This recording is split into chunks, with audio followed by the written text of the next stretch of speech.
Welcome, everyone, and thank you so much for joining us today. I'm Archie Fields III, running a module that I've written the start of an exciting adventure campaign, which is weird, a philosophical tale. This adventure is Old John Stuart's Mill. It will be available from Which Please Publishing. The BackerKit is currently live, so check that out. Support the project, get a copy. That's on BackerKit.com. Um, as I said, I'll be running the game today. I've been teaching a course at the University of Calgary for the past few years called Dungeons and Dragons and Philosophy, and these adventure modules have come out of it. It's an opportunity to teach students, if you're an educator, about philosophy in an unusual and fun way that students, in my experience, have really bought into. Or if you're, a hobbyist gamer and you're interested in philosophy, incorporating a little of it into your games and maybe, getting your friends into some philosophical discussions, this is also a great way to do that. I got my PhD at the University of Calgary back in 2021, taught the course a few times since then, and met up with Matt Funk, the publisher of Which Please, who is going to be bringing these modules out a little bit later this year, post BackerKit. I have here our players for the day. We're just going to take turns introducing ourselves. I'll cover a bit of safety, the safety mechanism we'll use for the game, and then we're going to dive in. So I'd like to start by asking Burley if you'd say a little bit about your background in philosophy. The exciting thing about this is all Philosopher Dungeons and Dragons. So everyone here has some background in philosophy. So say a little bit about that. Anything you'd like to about your connection to D&D. And I also have to say, because I'm extremely lucky, that Burley taught the first iteration of that course at the University of Calgary, and is going to do some illustrations for the finished game. So yeah, Burley, tell us a bit about yourself and your connection to philosophy. Sure, Arch, thanks. I'm really excited to get to play this game today. Let's see. I have most of a PhD in philosophy. Um, my area of research is in uncertainty and decision making, which I feel like could be really great at some point in philosophy and D&D. Um, and I've been playing D&D for only about 10 years. I started in my 30s when I met Archie and Evan in grad school. Um, I really, really enjoy playing it. I have a couple of different learning disabilities, which make mechanics sometimes challenging for me. So during this stream, you might see some of the other players helping me out a bit with mechanics. I promise you, it is welcome and wanted. I'm not just getting explained to. And today I am going to play Lug Snare, the Gentleman Bugbear. He is an older gentleman. He's Bugbear. He's a rogue. And later in his life, he's probably in like the bugbear equivalent of his 60s. And he has discovered at some point down the rough and rocky road of adventuring a real passion for etiquette. He's really interested in manners and in making sure that he comports himself in a way that makes everybody around him comfortable and happy. He's not so much interested in like imposing his ideas and manners on other people. It's really more of a like self-reflective, self-aimed thing he's interested in. And I'm sure his real dedication to being a nice person will never come into conflict with his secondary interest in being a good person. Awesome. Thanks, Burley. Nicole, yeah, let's hear from you. Your connection to philosophy, and Nicole played a special role in the formation of that course at the University of Calgary. Hi, everyone. So I'm Nicole Wyatt. I am an associate professor at the University of Calgary, and for many years, about a decade, I was also head of the Department of Philosophy. I'm primarily a philosopher of logic and language, so doesn't have an obvious connection to D&D, though maybe we can make everything work. The special connection is that I was head of the department when Burley first came up with me with the idea of teaching this class in accelerated spring term, which is really great for teaching classes like this because it gives you longer classes and the ability to sort of play games is really facilitated by that. And Burley taught the class, I think, twice. Once. Just once? Just once? Over Zoom during the pandemic.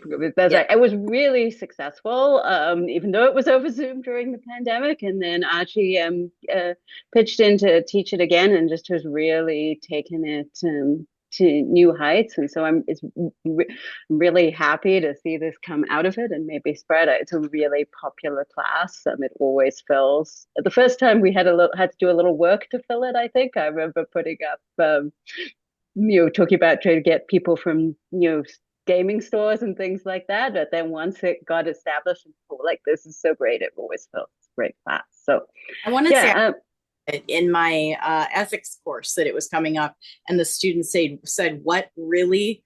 Okay. And that's it got to the campus D&D club, and that it was history. Yeah. So I'm really pleased that we went with it because it's grown to be this amazing class. So it's fabulous. I have a long history with D&D. I first played D&D in 1979 when I was 11 years old with my parents. My father bought the old basic box, which back when it was basic D&D and advanced Dungeons and Dragons. And then I played it with friends when I was a teenager. I have not actually played D&D itself in quite a long time. I've been playing Pathfinder for a long time now, so I may forget how things work.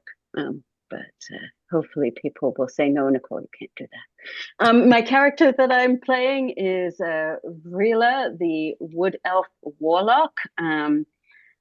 She is a former hermit who has come out of the seclusion of the woods to encounter other people. She's not quite sure how this is going to go because, her companions for many, many years have mainly been furry.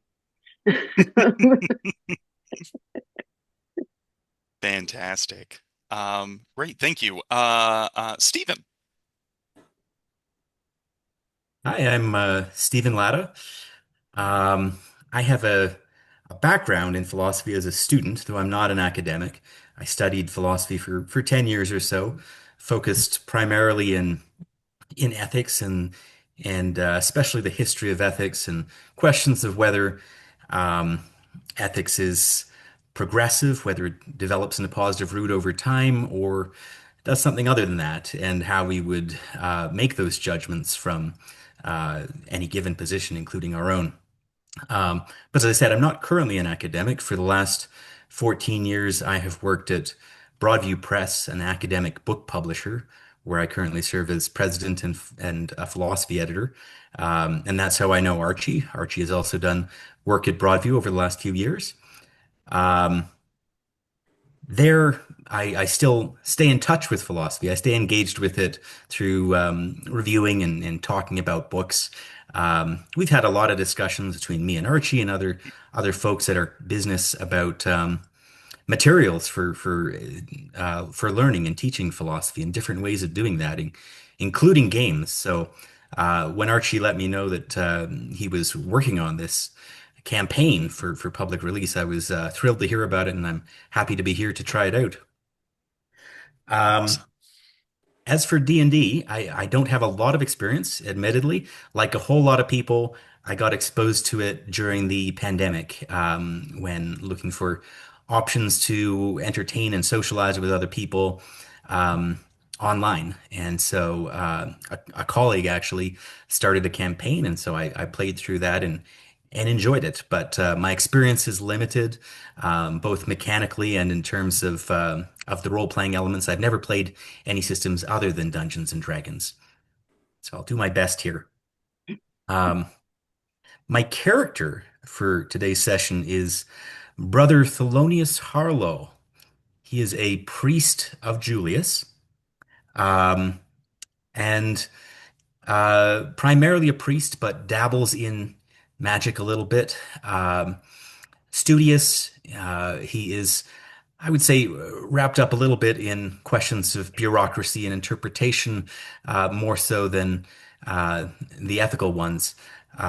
But he may be forced to confront some ethical decisions, I'm imagining, in this scenario today. We'll see.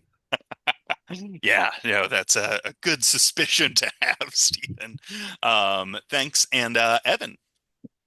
Hi, I'm Evan. I'm really excited to be playing today. I've played with Archie and Burley for a while. My philosophical background deals with philosophical questions in the sciences, and also a little bit on ethics. I actually am an ethics writer for like a small philosophy newspaper called the Prindle Post, so I deal with that as well. And as for D&D, I've played it for a very long time. I started like in, I guess maybe the 90s or early 2000s, with third edition. And I'm a little rusty with fifth edition, but I'm excited to play more of it. And I have a particular fondness for orcs. In an early edition of this class, I was a guest speaker talking about some philosophical issues raised by orcs. And in this case, I'm playing an orc again. This is Hans Gustafsson, an orc paladin. Uh, he's a young guy. His parents converted to the warrior Pope Julius after a particularly persuasive door-to-door missionary. And after a somewhat delinquent teenage years, he found himself embracing the faith to provide some order and structure to his life. He's really trying to be a good guy. All right. Fantastic. So there you have it. Thanks, everyone, for introducing yourselves. I'll take a moment to let everyone know about the safety mechanism that's in place for this game, just to help everyone have a safe and fun gaming experience. And that is the X card or red card, yellow card, and green card. If at any point during the game, role play, a situation, something makes you just very uncomfortable and you need the game to stop, you can basically hit the X or hit the red card. You can type that into the chat. You can message me privately to just say, hey, I need the game to stop, and we can take a moment to sort of address the issue. Um, and figure out the best way forward. Likewise, if something, in role play, for example, is making you kind of uncomfortable, not so much that you want the game to stop, but just that you want that element to kind of tone down. Maybe someone is, you're having a discussion and someone's being really like aggressive in their disagreement with you. Maybe you want to hit the yellow card and say, okay, I get it. Maybe tone that down a little bit. Um, and then finally, there's the green card, which you can just type into the chat, say or hold up, and just to say like, hey, I'm really enjoying whatever's happening. More of this, or it's also a way to signal if someone is like being, really aggressively like, oh, you should do this, and you're like, oh, this is really funny. Keep doing that. You can hit, a green card to let them know that it's cool. Okay. Any questions about the safety mechanisms there? Cool. All right. With that, then we are ready to begin our adventure for today, Old John Stuart's Mill. I'm going to give you a little adventure background, essentially, to kind of establish the setting, the world that we're in, or at least this particular part of it. And we will continue from there. All right. Ages before the wind first heard the voices of humankind, the elves of the Hinterwoods used the sorcery of their song and dreams to raise a citadel of deep green, gold-veined stone from the nearby Rockscale River. This was glamorous Ariandelian, the envy of the stars themselves. And its prosperity was unmatched among the fair folk's nations. But gold is always a mixed blessing, and great riches drew great hungers, just as Ariandelian drew the black dragon, or Silent. As mighty as their magic was, or Silent was stronger still. The worm cast down the great green city and its defenders, scattering those beautiful stones for miles over the hinterwoods and seizing their treasure hoard. Sated, swollen atop underground mountains of enchanted gold, or Silent slumbered and, in her indolence, met her match. Edward the Adventurer King descended into the deepest reaches of the Hinterwoods 50 years ago with his storied band at his side, discovered Ariandelian and slew Silent. Soon after, settlers traveled the crooked course of the river they called Rockscale and founded the town of Greenspires among the shattered emerald stones along its shores. The area is rich in natural resources, and the heirs of Edward's dragon slayers, the elected council of five, now rule from an impressive town hall assembled from its riverside ruins. This makeshift fortress of man's design is meant as a beacon of order, but the Hinterwoods still howl wild all around, a maddening gallery of ever-shifting sorcery and ever-hungry monsters. A call has been put out to adventurers to defend and explore this land. You have heeded. And in the warm confines of the Drunken Dragon Inn, swaddled by the song of bards, can almost imagine yourself safe. So as you can see, you're all here at this inn in the Drunken Dragon. I have a bit more to get things going. But why don't you've all kind of briefly introduced your characters. What might your character be doing at an inn on a busy, lively tavern evening? We'll start with Burley. What would Lug Snare be doing? Yeah, so Lug Snare has seated himself at a table, and I think he's having a nice cup of tea, maybe with like a little nip in it, and he's reading the local paper to see if there's like a, Dear Prudence style column or something, because that's his special interest. Fantastic. Nicole, what about you? What is Vrila doing?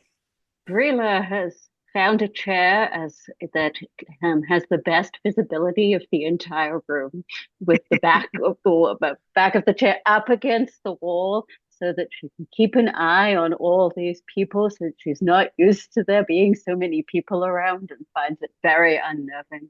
Yeah. Yeah, She it's a lively environment, so yeah, more noise. Some of it pleasant perhaps in the form of song, and joking and laughter, but a lot to deal yeah, with. yeah. Stephen, what about Brother Harlow? I think Brother Harlow has taken one of the comfortable chairs near the fireplace. Mm. Um, and is quite absorbed in a few books. He's got a stack sitting next to him, one open, scrawling some stuff in its pages, and fairly oblivious to everything that's going on around him, or doing his best to ignore it. Excellent. And Evan, what about Hans? Hans would be at the bar. He is drinking, and occasionally he'll finish a drink and he'll check his holy book to see. He's like, four is fine, and then he'll order another drink. Awesome. All right. Spirits are high this evening at the Drunken Dragon, Greenspire's largest and most popular tavern. The orange light from a massive fireplace and dozens of candles cast a warm, shifting glow over the tavern's dark wood tables and comfortable, well-worn chairs. Ale and wine are served in nearly overflowing pitchers, and the smell of roasting meats, baking pies, and sweet pipe tobacco fill the massive hall. The hard-working residents of Greenspires fill the space tonight, as they often do, with cheerful conversation and a story or song or two. Presently, the bard, Gans Vargel, is regaling tonight's audience with an adventurous ballad, a classic in this area, about how the founding heroes of Greenspire slew the great black dragon Orsilon and claimed the treasures of her hoard for themselves. The ballad's chorus is well known enough that most patrons join Gans as he returns to it, their voices temporarily drowning out all other conversation.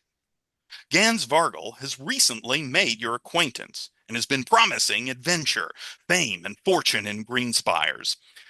But for almost 2 weeks now, all you've had is wine, stories, songs, and an ever-increasing bill from the innkeeper. Gans, who's picked up your bills a time or two, has told you to be patient, that things are never so quiet out near the wild places of the world for too long. An adventure will surely find you soon. As the song concludes, Gans begins to head back to his table around the room, bearing a round of drinks for each of you. He's kind of, been going around, chatting with you, checking in, seeing how you're doing. But he nearly spills them as three women rush into the bar and slam the doors quickly behind them. Two of them appear to be a mother and her young daughter, both in clear states of distress, their clothes worn from rushing through the forest beyond the town. The other woman wears a breastplate spattered with fresh blood and carries an axe in each hand. Her hair looks black and greasy, and she wears a patch over her left eye. You recognize her as Hilda Ashengard, one of the town guard's lieutenants. Hilda raises her voice and addresses the room. Goblins have attacked the Stuart's mill outside of town. We don't know how many there are, but his wife Margaret told me that her husband John went back to the mill. I need to go round up the guards and the town militia to clear the woods and make sure no goblins reach the town. But every second counts, and poor old John's life is at stake, not to mention the importance of his mill for the town. It'll be a leaner winter for all of us if goblins burn it to the ground. There any brave souls willing to form a vanguard to go get him out of there? There's coin in it for you as well. As Hilda concludes her request, Gans gives each of you an encouraging look and whispers, "This could be it. This could be the start of your journey. Maybe I'll be singing about each of you someday." Hans is going to leap out of his bar stool and be like, "I'll protect the town. You don't need to pay me. It's fine." Yeah, Hilda is going to just kind of nod, almost like she kind of assumed that was a given. You've chatted with her a time or two in here, and it's become very clear that you are out here to fight for justice. Anyone So else? How else? Vrila is going to stand up and just slowly, quietly make her way, trying to stick as much as possible to the sides of the room, right?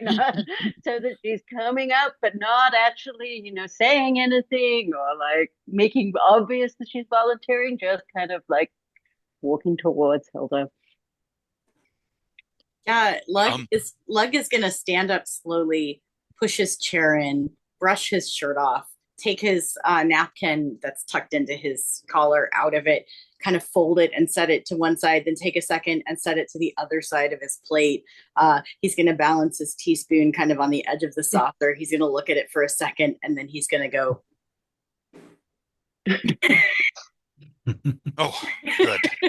And while Lugsnare, you kind of get Hilda's attention, Vrila is just kind of coming up there and quietly being I will help. And you know that Hilda is has pretty keen senses, but you see her start a little bit, almost like she kind of didn't see you there for a moment. And then she just kind of nods and is like, "Yeah, that'll work. That's good." And Brother Thelonious will scramble to pick up his books and stumble over them a little bit, but eventually grab them all in hand and walk over and kind of say, "Yes, yes, what's this all about?" Hilda will look, kind of in disbelief for a moment. Goblins attacking the mill. We need anyone who can help. Oh, right, Um, right. and yeah, and she'll say, uh, can you lend a hand? I can do what I can. She'll look at the dearth of other volunteers and say, "We'll take it." Um, uh, Hilda will kind of look at you and look to Gons, who's kind of like, she caught kind of encouraging a few of you to kind of step forward and lend your aid. Um, uh, do you all what? Well, I can see some of what you can do, and she sort of nods at Vrila, who sort of snuck up on her there. Um, she looks to Gons at first and says, "These folks aren't just going to go out there and get themselves killed, are they? Like, they can handle themselves?" And Gon says, "Well, I mean, I think so. Perhaps you should say a bit about what you can do and introduce yourselves to each other." Hans will jump in. I'll be like, if getting killed is what's required, that's what I'll do. I used to be a That's guard for a while. Still want to protect the people on a mission from the warrior pope. that is admirable, but ideally you would, do that, protect the town while surviving. But good on you, son. If that's what it takes, we can only hope. Hans, I did not realize you too were a follower of Julius.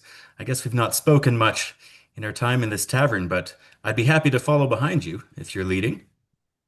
Yes, always more of the faith as we protect this town with our lives if necessary would be fantastic. Lugsnare will say, well, I hate to toot my own horn, but I've been on the road for a few years and I think I know my way around a few sticky situations. And he's just going to open his coat and there's like a lot of really well organized polished knives. And then he's going to like wink and tip his hat. Brila Uh, has been staring at her hand for the last couple of minutes, wondering how one lends one. Uh, but,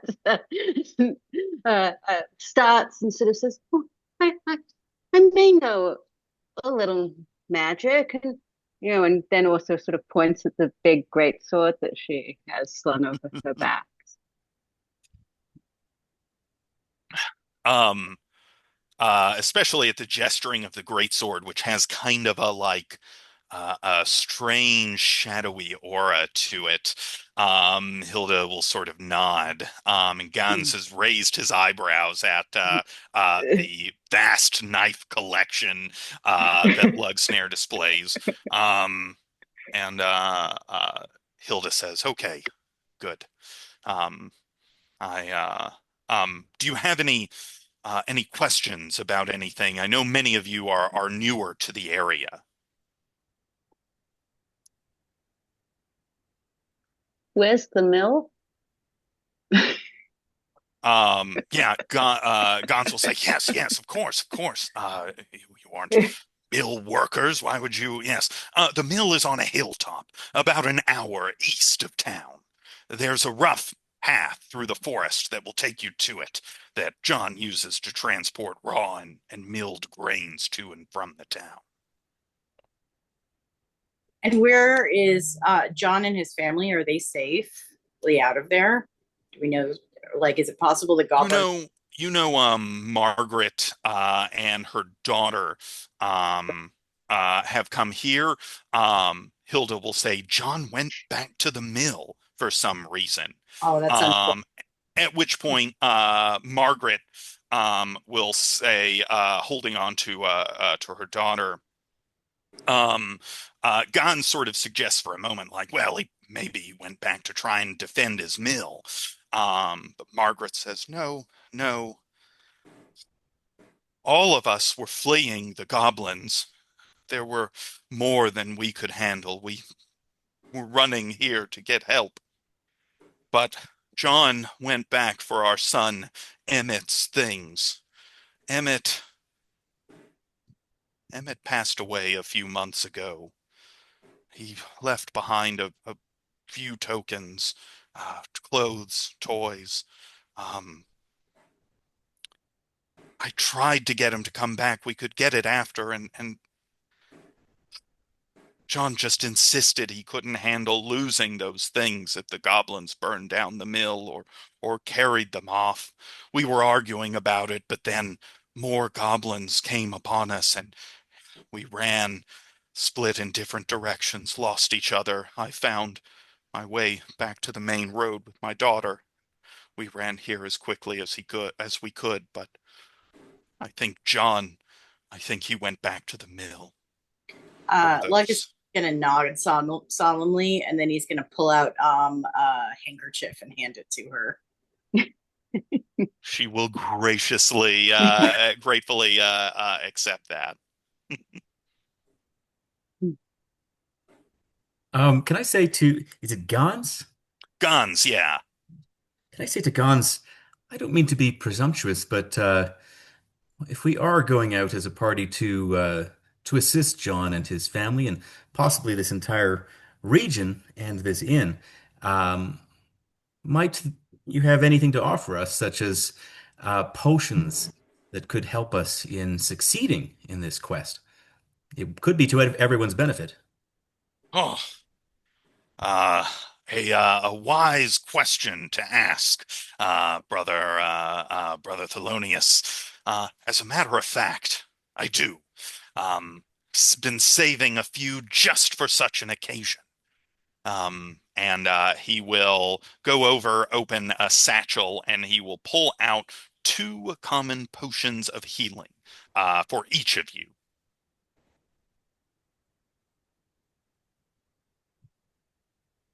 Nice. Um, and he will also say, as you're heading out, I have something I can do for you as well. But I'll wait until you're leaving. A bit of luck to aid you in your journey. Um, yeah. Any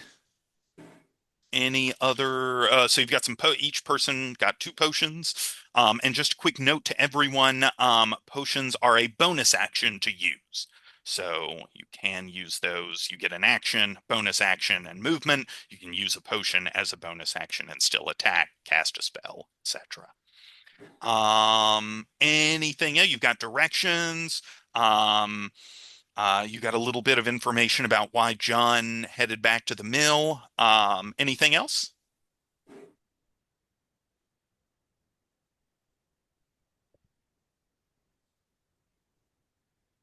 Right. Um,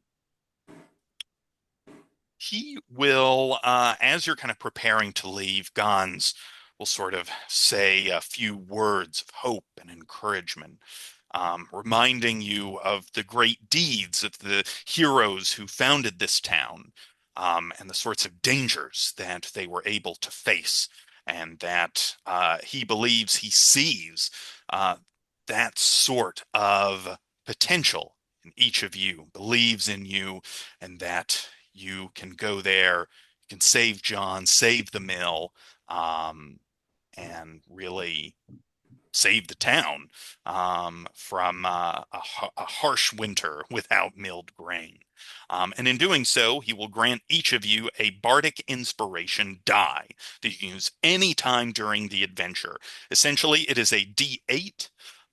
You can add it to any D20 attack, save, or skill check at any point in the adventure.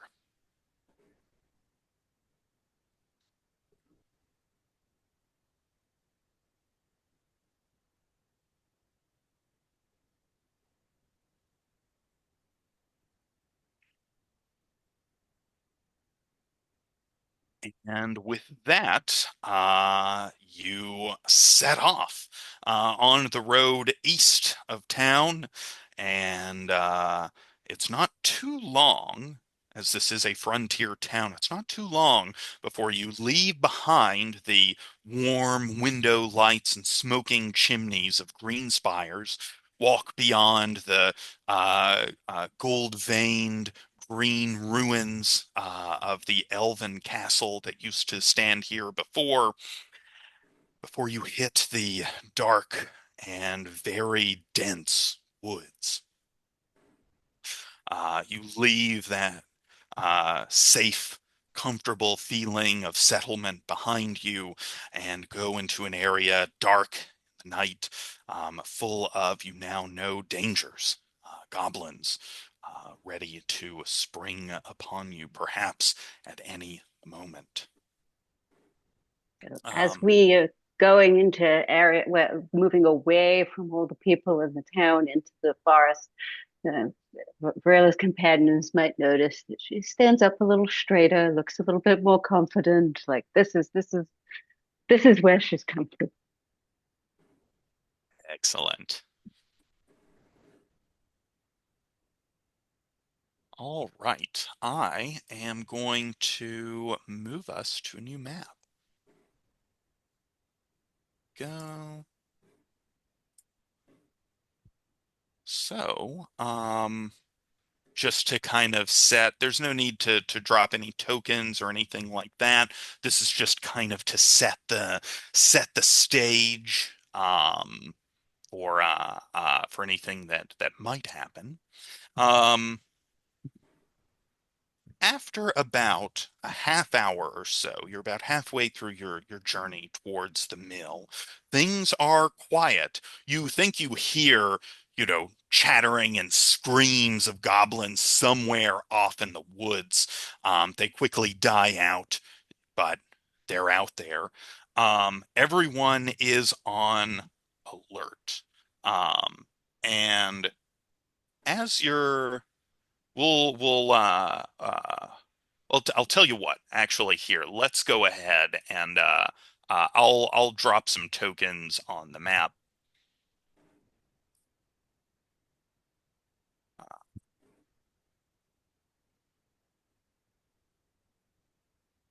because you do hear they're in no particular order, so if you want to change your position, anything like that, that's fine. Um, you hear uh rustling up ahead. It's not particularly like quiet. You definitely hear rustling up ahead on your left in these bushes. Um, do you take a moment to sort of listen, or do you have something else you'd like to do? I'll take a listen. So let me go ahead and roll perception.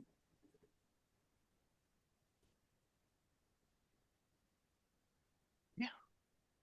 Give me a perception roll. So that's going to be, sorry, I'm just rolling. 16 on the die plus 5. So 21. Okay, yeah, you hear not just the rustling of bushes, some like preparatory movements, you hear voices. Um, and they're speaking in pretty good common. And as you clue your teammates in, you're all able to hear the following conversation. Um, okay, there's some people coming up the path. We gotta ambush them. Well, do we have to? Grunga stole all the money that weird old lady gave us. It's like we didn't even get paid to do this.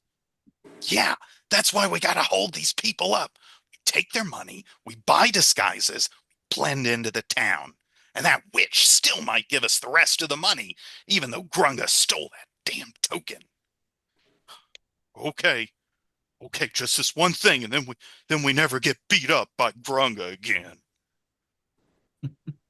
Um,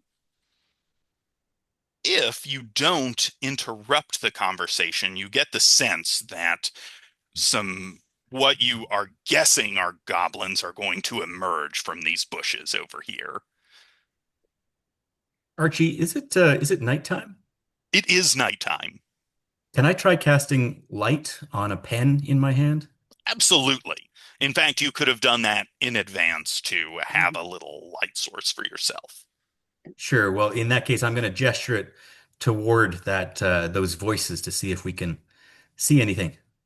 All right. Let me. uh, While he does that, I'm going to pull my bow off my back and get it all ready to shoot. right. Very good. Um,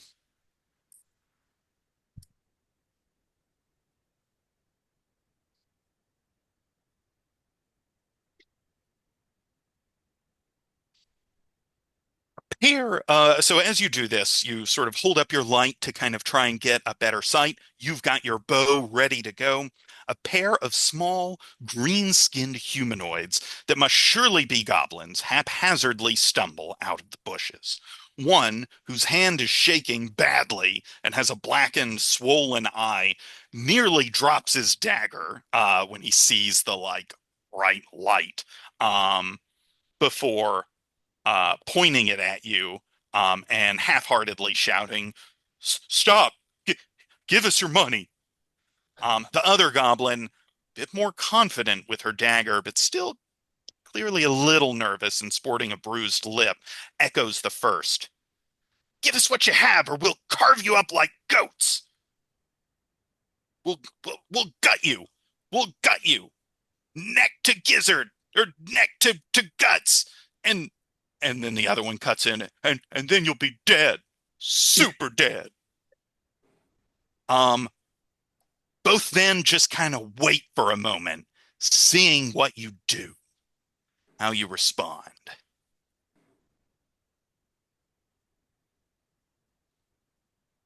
So I'll just can we do like I want to just like let the team know. Hans's inclination is to be peaceful, but if people want to play it differently, I don't want to ruin a plan. Yeah. So, yeah, in Yeah. um, this is for those of you tuning in. There is yeah, there's a question of what to do here with these goblins. What do you think? I'm going to cast the spell command on the more confident looking goblin. So I will say, if you start to cast a spell, it'll probably precipitate an initiative roll. Hmm. So you might beat them in initiative, and your command may go off before they even have a chance to do anything. But if they see you preparing to, they're already on edge. One of you has a bow out and ready. The light is a little, like the clearly magic light is a little scary. So they're definitely on edge. So if, you release your bow, or, someone clearly advances forward with like menacing intent or starts casting a spell, will probably go into initiative, which What about other things can happen during, not just combat, but that's just to say. what about if Vrila is gonna potentially just pull herself up to her biggest size and just yell at them to just get out of here? Would that trigger initiative, or can I attempt to intimidate them into running away? You could attempt to intimidate them, yes, if you're basically not like, if you're threatening something, but not doing, like starting to do the thing, then that won't necessarily result in an initiative roll. Um, but I will take a moment just to ask us to have so your plan is to intimidate them. This is one of the first spots in the adventure that are marked in the copy as time to philosophize. And um, and so there's a question of how exactly to treat these goblins who have made a threat of physical violence against you. Um, Perhaps there are other circumstances that warrant different considerations, but what do you think? And from what perspectives might we approach the situation here, either in character or out? Yeah. So Hans has his own delinquent past and a found structure with the warrior pope. And he thinks that, God is just and knows violence, but is also merciful and knows forgiveness. And he heard the additional context of them being intimidated by somebody scary. And he thinks, like, this is their opportunity to forgive and they can change their ways. And if they don't, well, then they get what's coming to them. All right, an opportunity to give up their banditry, but otherwise you're prepared to do some violence here if need be. Um, other thoughts on this? Stephen, it sounded like maybe Brother Thelonious has and you could discuss this with your teammates if you have a spell that you think could resolve the situation, and you think that would be a better way to do it than other ways. Can I have think Thelonious' inclination is to not to leave it up to chance. A a. sense that violence is never the answer, but that we shouldn't give opportunity for that either. So my intent had been to command the dropping of weapons, so that we could Mm, have a discussion from there, rather than ah, leave the threat looming. Have a rational conversation about the situation. okay, okay. Um, Yeah, so other thoughts? Well, sorry, Vrila clearly hoping to sort of intimidate them. What do you think is what's Vrila's kind of thought in terms of, getting them you just getting them to kind of back down anything after or Vrila would be like, just get out of here. You're outmatched. I've got you in my sights. Just drop your weapons and go. Or don't, or go. Just go. That would be the goal, to okay. scare them into running away. They look pretty, so here's Vrila's thought. They look pretty scared already. Vrila has spent the last long portion of her life sort of, you kill things when you need to eat or when Hmm. they want to eat you. Right? It's Yeah, pretty yeah. kind of So pragmatic, but you don't just kill things for no reason. And that applies to people as well as animals, or at least that's the framework she's working in. So, okay, yeah, yeah. So kind yeah, of kind of, things happen in nature, there's some kill and be killed, but there's no need for the you don't want to needlessly kill anything, yeah, just what you yeah, need to. yeah. Yeah. Lug snare. Yeah, so Lug has been kind of deep in thought. He has a habit when he's thinking really hard about something where he's kind of twirling one of the ends of his kind of long tufted hairy ears, which he has also waxed up like he dash.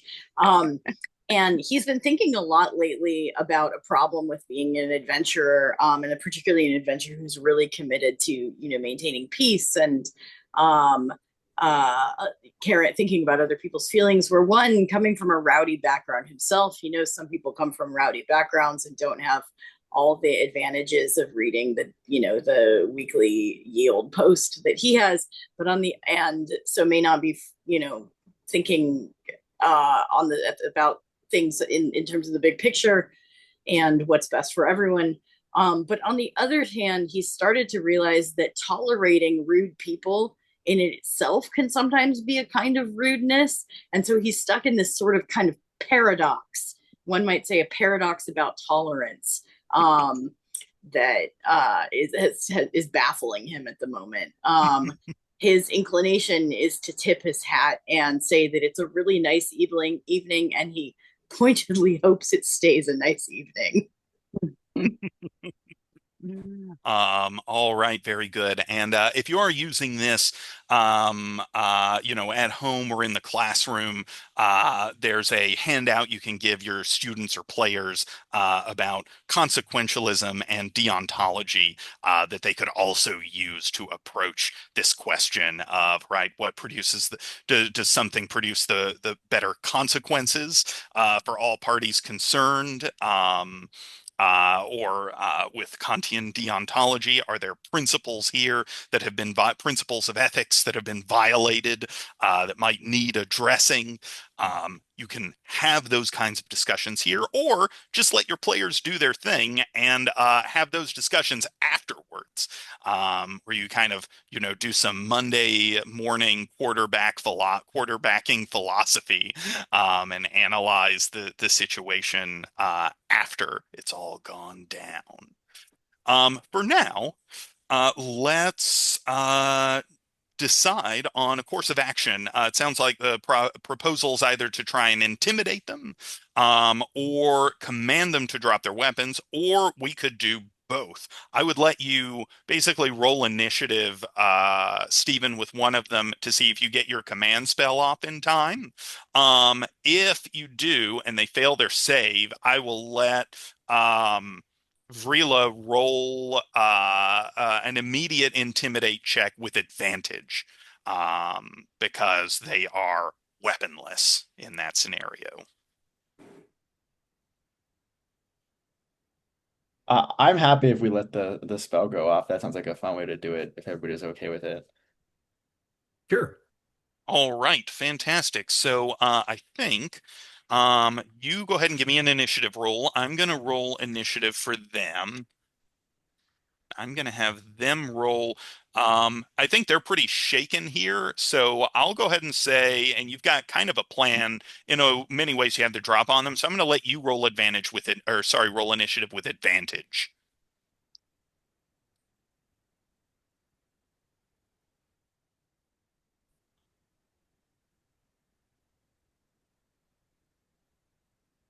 Would you like us to shout it out?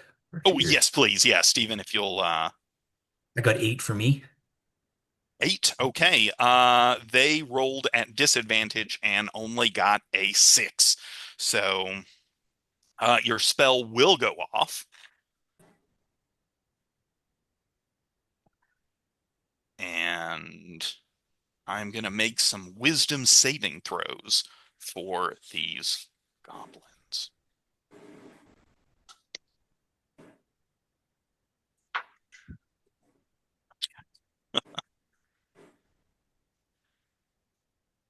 That is 2 11s, which I think fails. Um, I I forget if command.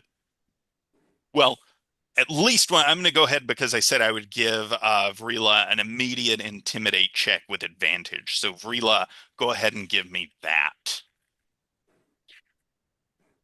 I Ooh, did it. 19. Yeah. Okay. The more menacing, confident goblin is going to drop her dagger. Um, uh, the other goblin, kind of just behind her, kind of to the side, is gonna get sort of shaken by seeing that and drop his as well. Um, and then Vrila, you give them just your deadliest kind of hunter's glare, and they both go. They both looked for a moment like they might stoop to pick up their weapon, but then see that and just kind of slowly raise their hands.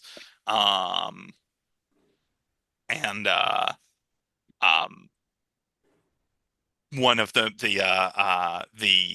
meeker one will say, "Oh, please don't shoot me.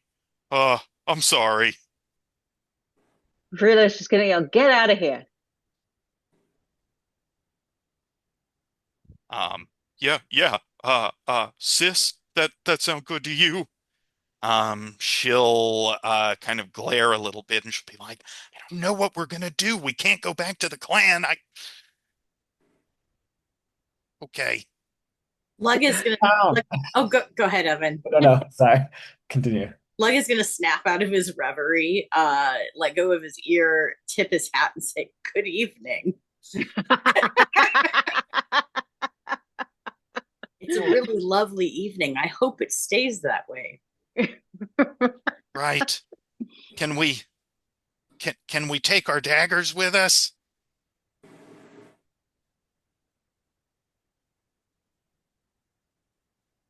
The question you need to ask yourself is what's next in your lives?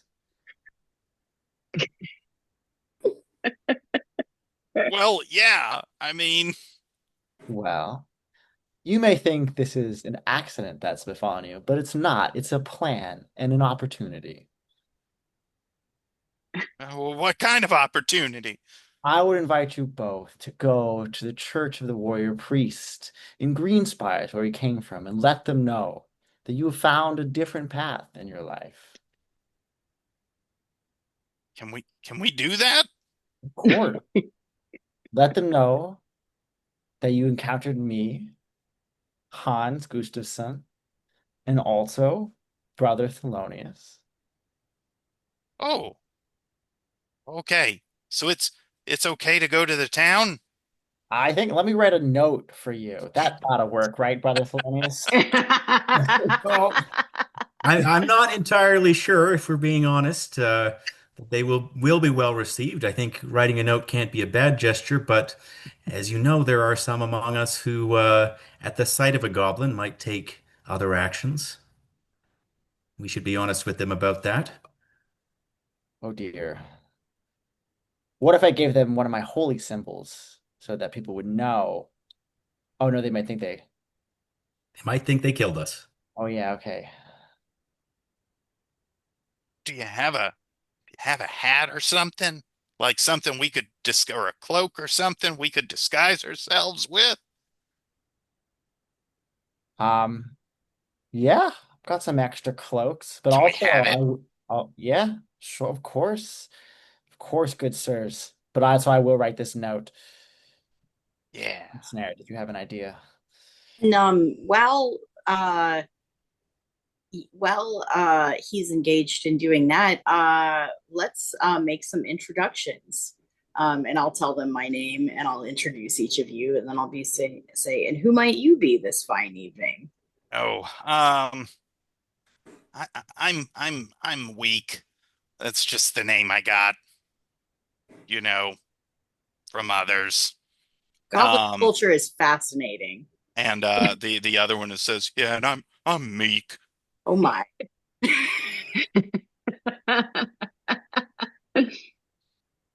Um, uh, Weak will kind of as she takes the note and the cloak. She like clearly looks at it. This not all goblins can read, but this one definitely can. Um, and she's like, okay, this is working out. This is really what we wanted, anyways, and we didn't have to kill anybody. Right, all right. Hood up, hood up, Meek. Uh, we gotta be careful. Let's. If you don't mind, before you go on your way, what were you doing here this evening? I'm sorry. I dread to say that we overheard a bit of your conversation as we're coming up, and it sounded like you might have been in some trouble. Oh, yeah. Um, we, my brother and we've been trying to leave the Sumpallo clan for a while. I mean, it's all just raids and violence, and we're not particularly good fighters. So it was only a matter of time before we met our ends, pretty unpleasantly. So we thought we had an opportunity. See, not too long ago, we got approached by this weird old lady. She had kind of like purplish skin and a hood and big like black antlers that came out of the hood. Real scary looking. Anyways, she offered us some money to go like stir up trouble at the mill to like go run those people out of there. And um she said, we'd get she'd give us more gold afterwards. And we thought, hey, that kind of money, we could get some disguises. We could try to like blend in with the town. We could like start, you know, a new life there. Um, but anyways, the clan leader Grunga overheard us talking about our plan and beat us both up, took the little token that was gonna that we would trade back to the antler lady for money. And well, then she was like, well, shoot, we're gonna go raid the mill and we're gonna get the witch's gold.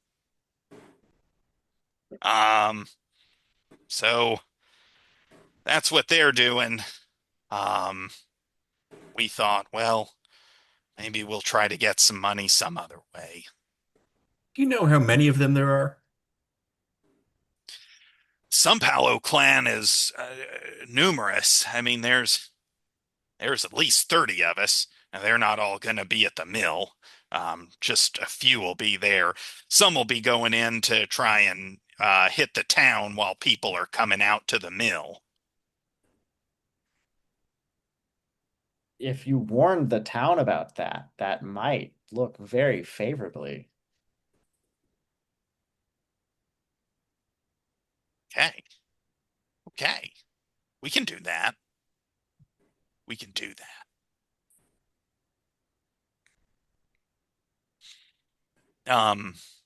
I guess we should hurry then. Uh, th Thanks. Um, really appreciate this. Don't thank me, thank the warrior Pope.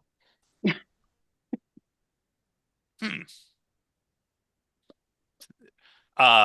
Week just kind of vaguely looks up at the sky and is like, thanks. Yeah, thanks. Okay, let's go. Good work, Hans. We've been having internal discussions at the church itself about expanding membership, and opening the door to goblins could be a welcome route toward that. Yes, I don't agree how they were trying to get themselves out of trouble, but I think they can embrace life with a new sincerity. Excellent idea with the disarming. Yeah, So, nice. No, that put you guys in a really good position to from which to negotiate. Okay, cool. so Vrila, who had kept the bow pointed at them the whole time through this entire conversation, just in case, and sort of stows it back and relaxes a little. Oh yeah. And Vrila, part of the way you get your cool weapons and stuff is you like conjure them out of shadow stuff. Which is super fun. I feel like it's Hans thinks that's super cool. He's That's like, pretty. like okay, excellent.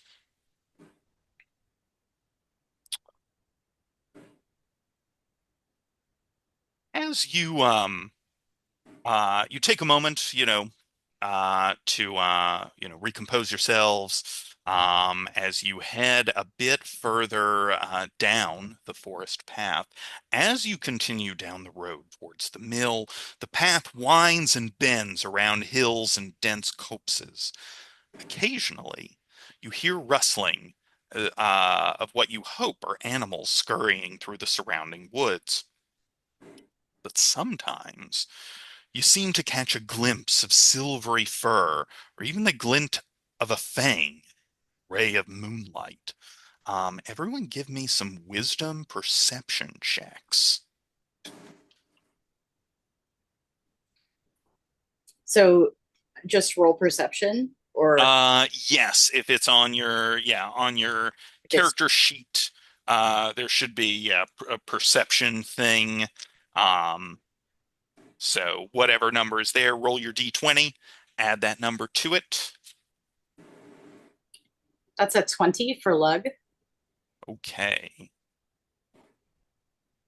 18 for Hans. He rolled well. The warrior pope was shining upon that roll. Got some new converts.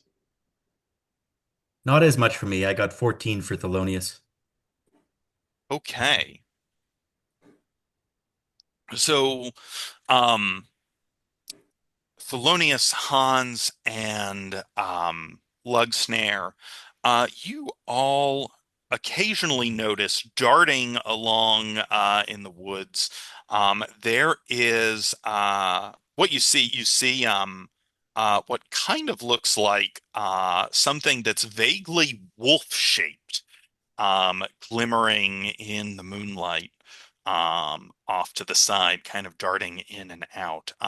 It's a bit concerning, but doesn't seem to come out and harass you. You see it kind of moving off in the side there, running off very quickly, coming back.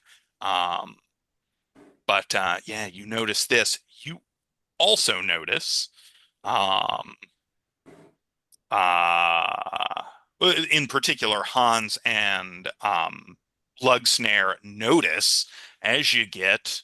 Go ahead and I'm going to move your tokens a little further along the path, but you will still have control of them. So move them around a little bit if you wish. Um, you do notice in time for them to not get any advantage on initiative checks, you see a pack of 6 goblins lying in wait.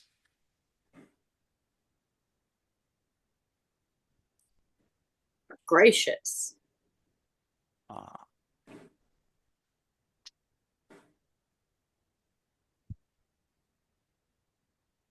oh.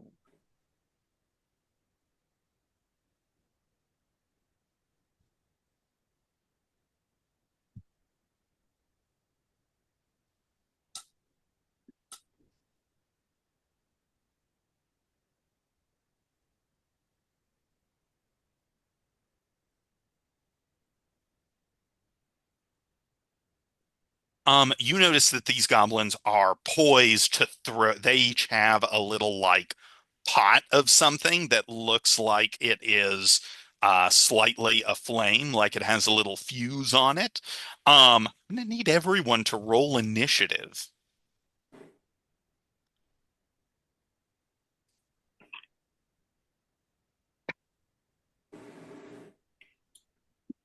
That's a 20 for Lug. I Ugh. might have to switch to actual dice. The computer Oh is not no, rolling well for me. goodness. Yeah, dang, come on, roll 20. It's I an got 8. an 8 on my Oh, actual dice. yeah, and Hans has no dexterity, if that for tie breaking. Gotcha.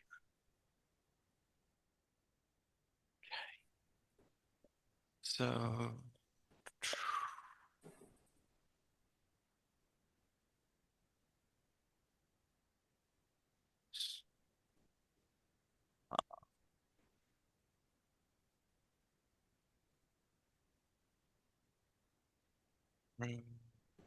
lug 20, Ryla 3, Hans, initiative 8. And Stephen, what did It was uh 8. also an 8. Okay, great.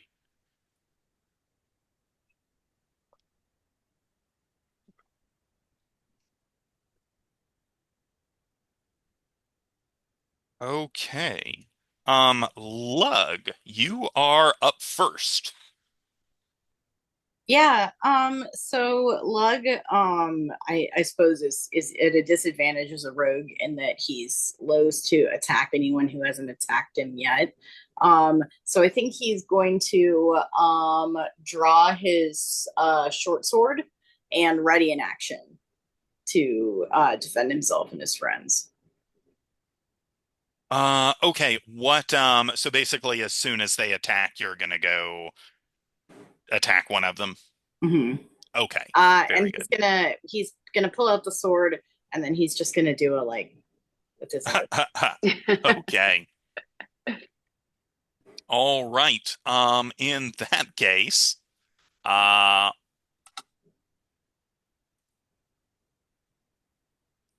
Sorry, he's of gonna do a this your wagon, then like stop.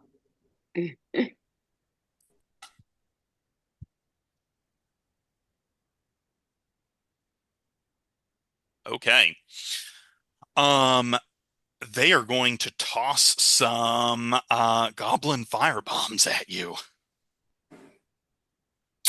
Rude.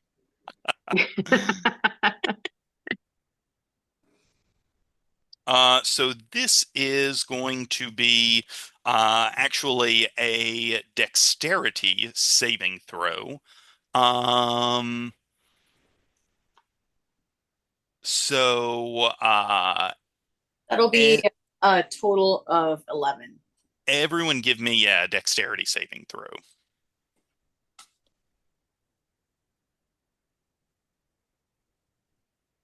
The natural one Ooh, for me, +1.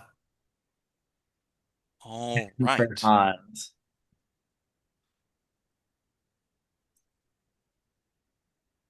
What did Hans get? 10. 10. Okay. The DC was 12.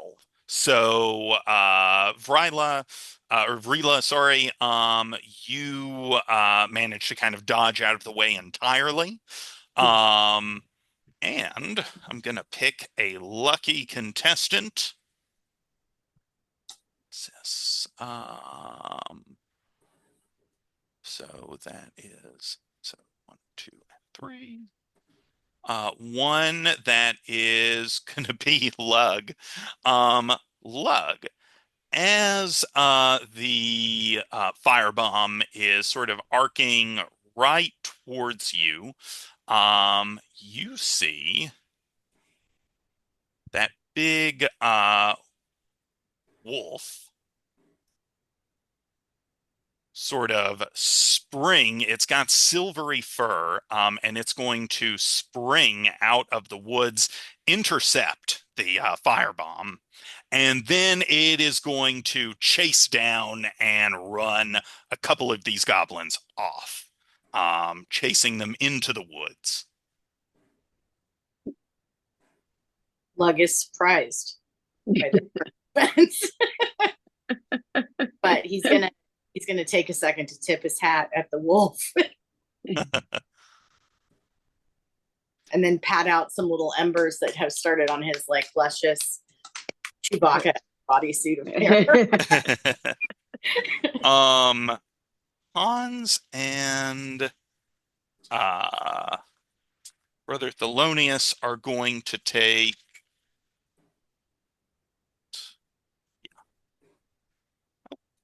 bad. 1 point of damage for Brother Thelonious and 2 points of damage for Hans. That's fire damage. You are both now on fire. You can use an action to extinguish yourself on your turn. Otherwise, you will take an additional D4 points of damage on your turn. After that, we go to whoever wants to go, or sorry, Lug, you have now been attacked. If you would like to go do your thing, which is presumably run up to a goblin and stab it. The goblin that's through the thing still out there. Did it get chased off? Okay. Yep, it's still out there. I'm gonna charge up to that goblin and draw my my sword and try to stab it. Great. So that'll be a move and then an attempted stab. So this is my short sword, so that's going to be a 14 to try to stab it. I believe that hits. Let me just double check there. No, I'm sorry. 14 does not hit. Ah, shoot. I need a good name for my sword But that's like etiquette themed, if anyone can think of one. you also get an offhand attack with your other short sword. Okay, I guess I'll try to do that. A little better. That's gonna be a 17. That'll hit. And my and offhanded, I will do 4 points of damage. Excellent. And I'm gonna name my sword's name is just named Emily. It's Emily's Post. The other one can be Prudence. And then whoever of Hans or Brother Thelonious can go next.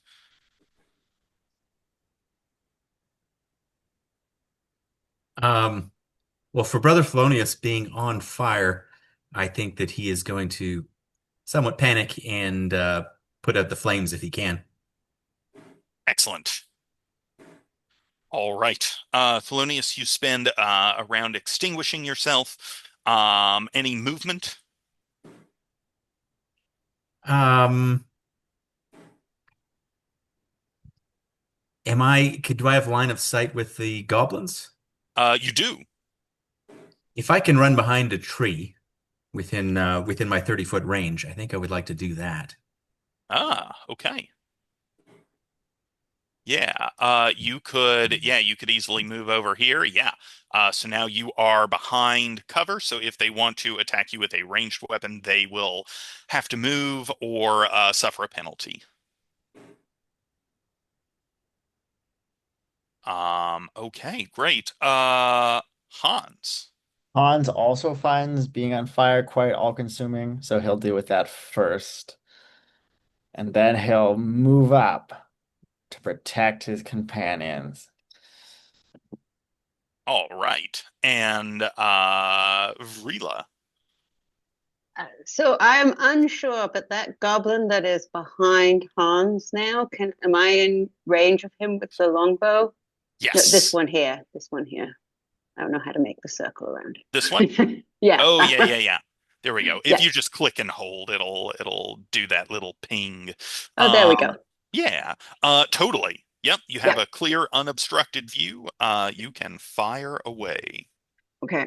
And I can put manifesting the bow as a free action. I'm used to Yes. Pathfinder's action economy, so I'm used to having to think about these things. Yes, yeah. As No, soon as totally. And once you've manifested one weapon, you don't have to keep using a bonus action to do it. You just have it out there until you use a new bonus action to get a different weapon, essentially. okay. So you've just got your bow now. You can take other bonus actions on subsequent turns. Okay. All right. So I will use that bonus action to manifest the bow out of the smoke, and then I will shoot at this goblin here. Excellent. Badly, apparently. I will shoot And badly. oh, okay. All right. It wings past Hans's ear. And getting the low rolls out now. Okay, we are back to the top. Um, Plug your initiative orders in a different place. So these goblins are now going to this one's going to come over here and uh, help his buddy. And then this one is going to step up here with Hans. So we're going to make some attack rolls.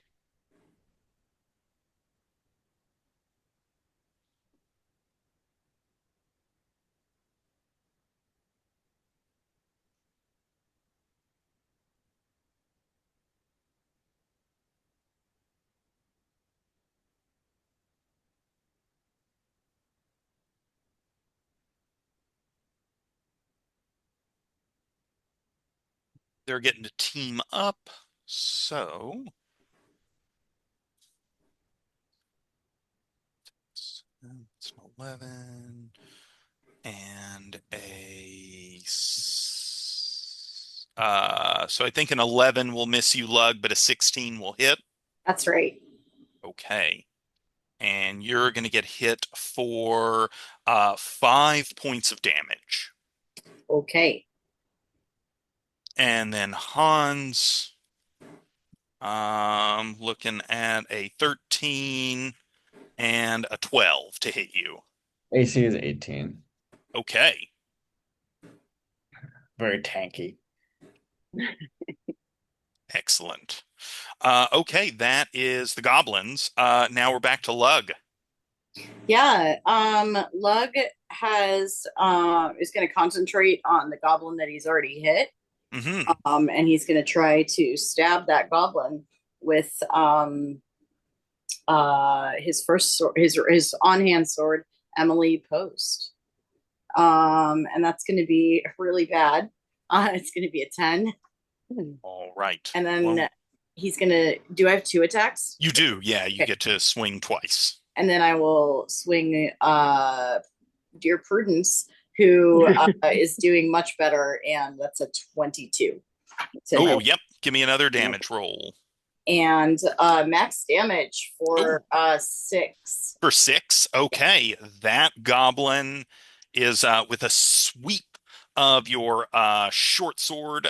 You cut the goblin kind of on the top of its head, and it goes unconscious. And I forgot, help me Now remember dead. that I have that Vex ability. I had already hit that goblin, so I should have had advantage on my other. Yes, yeah, It's yeah. kind of a mute point, given that it's been the cap is off the bottle. Mm-hmm. Yeah. Okay, good. After that, And look at the other goblin that's next to him and just go, after you want to that, go? after that, we get Brother Thelonious. Okay, peeking out from behind the tree, can I see what's going on still? Can I see Yes, yeah, you can standing definitely goblins? see. Totally. Okay, I'm going to cast Sacred Flame on the one that's closest to me at that angle. Excellent. All right. I am going to have it make a dexterity saving throw. Uh, it's going to get a 6, so you're going to do a D8 points of radiant damage. Okay. Ah, 1. Ah. So a little burst of radiant flame strikes this goblin, and very surprised and very angry. It's painful for sure. And then we move on to Hans. All right, Hans. He doesn't want to stab someone in the back, so he's gonna just who's fresh? This one is this one. I guess both backhand. This one just got hit, I think, for 1 point of radiant damage. The other two are unharmed. Okay, he'll go for this one. Nice. Which one? Uh, this one. Do you see it? Oh, very good. Yes, yeah, the unharmed. Yeah. He's gonna attack with his long sword. He'll be like, "You have asked for violence, and I will answer." With a 7, so I think he's just gonna whiff. Oh. All right. The goblin Any second now, violence will come to you. the goblin makes a desperate parry with its scimitar, just avoiding the sweep of your blade. We now go to Vrila. So Rilla's just going to reposition herself a little to get a better shot. Should be legitimate move, I think. And then I'm going to fire the longbow again at this goblin here. Mm-hmm. And Miss again. With a 10, the dice sometimes just don't favor us. Exactly. Um,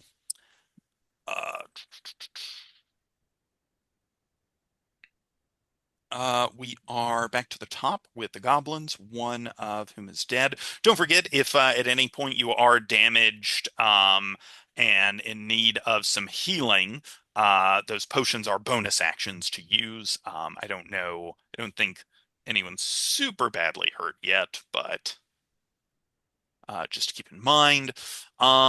This one is going to, the one you attacked, Lug is going to, or sorry, the one right next to you is going to attack you back. And these two are going to gang up on Hans. So Lug coming in with a scimitar attack. And we're going to get a 13, which I think misses you. And then Hans, I actually forgot, these two are both on you, so they get advantage on their attack roll. Don't forget that if you and an ally are both attacking the same foe, you each get advantage on the attack roll. Okay. And 6. Okay, you said your AC is 18? So even with advantage, only one of them is going to manage to hit you. So we're gonna do uh they get a little extra damage if they had advantage on the attack. So that's gonna be 2, 4, 7 points of damage.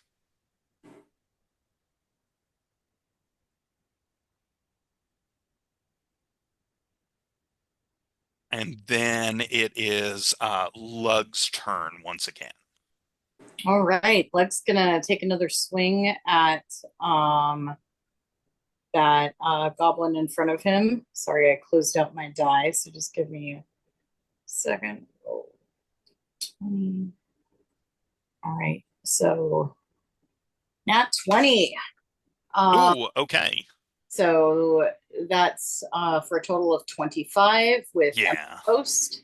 You'll double your weapon damage. And actually, you and Hans are both threatening this same goblin, so you get to roll advantage on your attacks against it. Cool. I'll stick with the 20. Yeah. Um, but And for your offhand, if it survives. yeah. Okay, so that's going to be a 2 on the d6, so 5 total. Doubled is 10. And did you roll your sneak attack? That's additional damage, right? Yeah, that's an additional D6. Yeah, let me do that. Okay, so total of so that was 5 plus 6 is 11 times 2, 22. So It was a 6 on the die. Yeah, in just as a quick reminder, in 5e, you just essentially double the damage dice, not the not sneak. the modifiers. Okay, so cool. Then it's But 5, 10, 16. yeah, still way enough to obliterate this guy. All right, Lug, carving through these goblins. You do have an offhand attack you can make as a bonus action if you want, and you can move between attacks I to also move into the have next an one. additional 5-foot reach for my long bugbear arms. That's right. So I'm just gonna adjust my like Mac the Knife gloves a little to get a better grip on my second sword. Check my cufflinks, and I'm gonna take a swing at that other goblin with Prudence, my offhand sword. That's gonna be a 14 on the die for a total of 19 to hit. That'll do it. And that's 5 damage. And I'm not sneaking on this one, right? I don't have sneak attack on this one. No, yeah, sneak attack only goes off once per round. All right. Yep. But that's still a nice 5 points of damage. That goblin is looking quite hurt. Cool. Brother Thelonious. I think Brother Thelonious doesn't have much exposure to combat and violence, and is a little bit aghast at seeing these goblins obliterated um, before him. So, pausing for a second just to see, are the remaining two goblins looking at all like they're starting to turn away and maybe flee, or are they still ready to fight?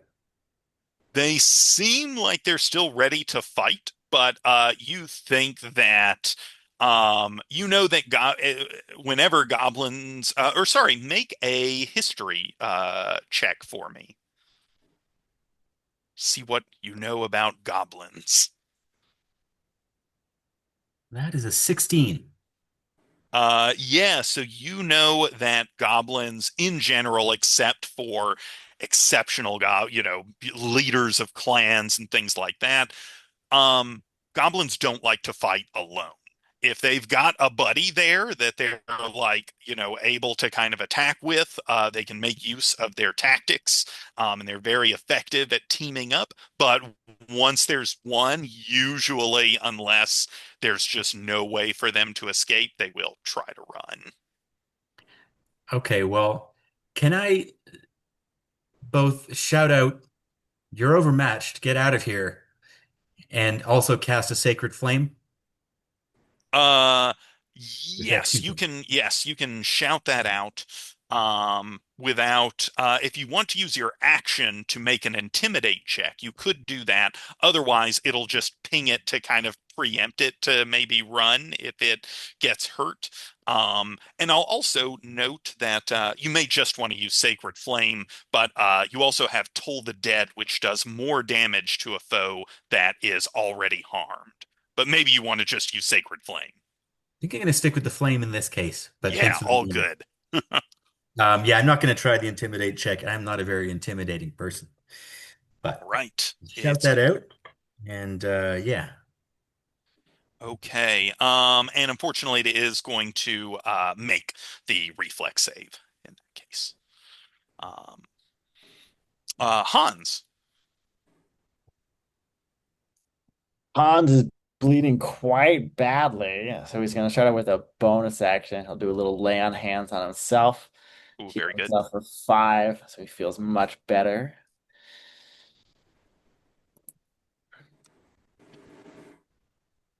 Uh, then he's gonna try to longsword. This is still fresh, the one he's been attacking. I think so. Yeah, the one in front of you has not Yeah. been hit. The one behind you has. Yeah. All right. So he's gonna get a 7 again. Ooh, Be like, all right. hey, any moment now. And oh, and yeah, and that's not one you have Justice is advantage coming. on. All right. Hans and Vrila. So Rayla's gonna look at the longbow in disgust and remanifest it into the great sword, and then charge this goblin here and swing Fantastic. at it with And the great sword. okay, I was about to say you also get advantage on the attack Boom. since it's being threatened by other party members. Mhm. Um, but 20 will do. 20 will do the trick. And so you can actually just click, yeah, right there on that and do Whoops. all good. I So, clicked it twice. so Pick whichever one you like. yeah, 12 is going to the goblin has been kind of dancing around. It just managed to avoid the little burst of sacred flame. It turns around and just sees you bearing down on it with this massive sword blow. And it starts to get a short or a scimitar up to try and parry it. You just cleave through that and cleave through its skull, and it goes down. And after that, it is their turn. This last one is there are now no goblins remaining. So it now hears that call from Brother Thelonious that you're overmatched, and realizes very quickly that it now is. They started out 6-on-4, then down to an even fight. Now it's 1-on-4, and those are bad odds by Goblin standards. This last Goblin is going to use a bonus action to nimble escape and get to take the disengage action as a bonus action, and then flee into the woods. Um,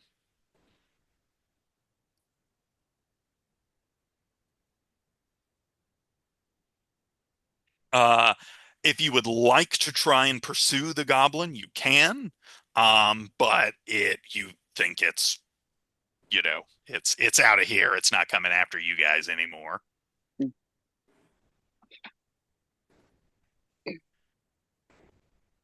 Okay. Well done, everyone. Two very different kinds of goblins you've encountered in terms of attitude, two very different approaches. Um, what would you like to do now that you Can I have? can I ask Vrila? Um, my understanding is you've spent a lot of time out in the woods in the wilderness. Was that usual behavior for a wolf back there? That was exceedingly unusual behavior for a natural wolf. That's what I thought. Yeah. And Rila, I'll have you make you could do either a history or survival, um, whichever you prefer, and roll it at advantage because you spend a lot of time out in the woods. Yeah. You have definitely seen that wolf before. Oh, Um, you notice that like it's doesn't come out all the time.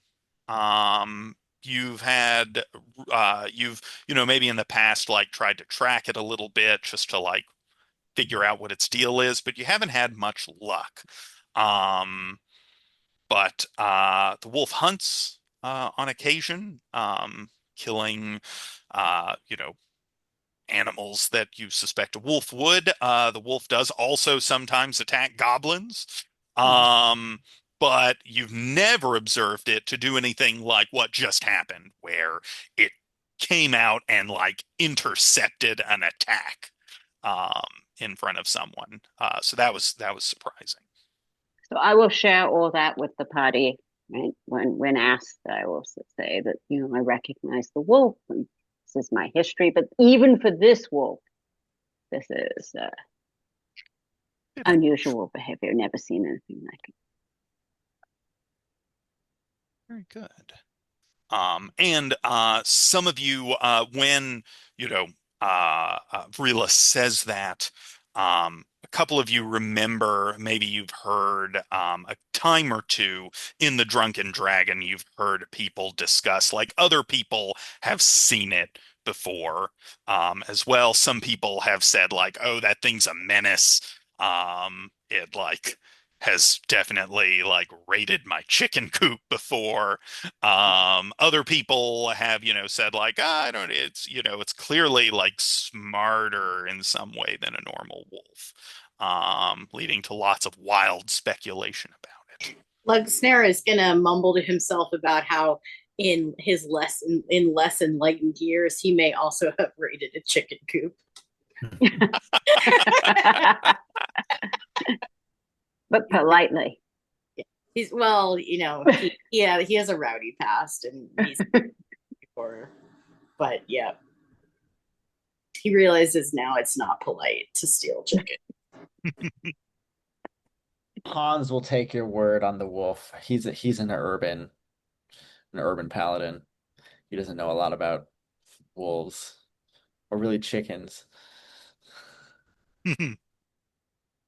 Um, and I will also note, you may not want to do this yet, but this adventure, the time scale on which it's written does assume there's not time for a long rest at any point. But if there is a point at which the party would like to take a short rest, you may do so. Um, but maybe you want to do that later. Just sending a quick reminder. What do we Thank you. as a Note. party, what do we have? I know we have some healing potions. Do we have anyone who heals in this party? Well, Hanzo's laying hands, but he used it all on himself. And Okay. not very paladin of him, but he was Reasonable for the tank. he, he was feeling a little Swiss cheesy.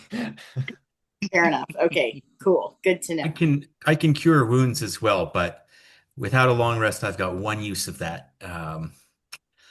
We'll hold off then. I'll drink one of my potions when it becomes time to. Save the heals for emergencies. Can, I'm just gonna ask you a both question, Archie. Like in D&D 5e, the non-magical healing is not, in my memory, particularly effective. Like you can't use it in combat under any circumstance. Is that right? Yeah. There are some things that can get around that. But yeah, for the most part, magical healing is what you want to do in combat. When you take a short rest, you can expend a hit die and you heal that much when you roll it, and you get to add your Constitution modifier.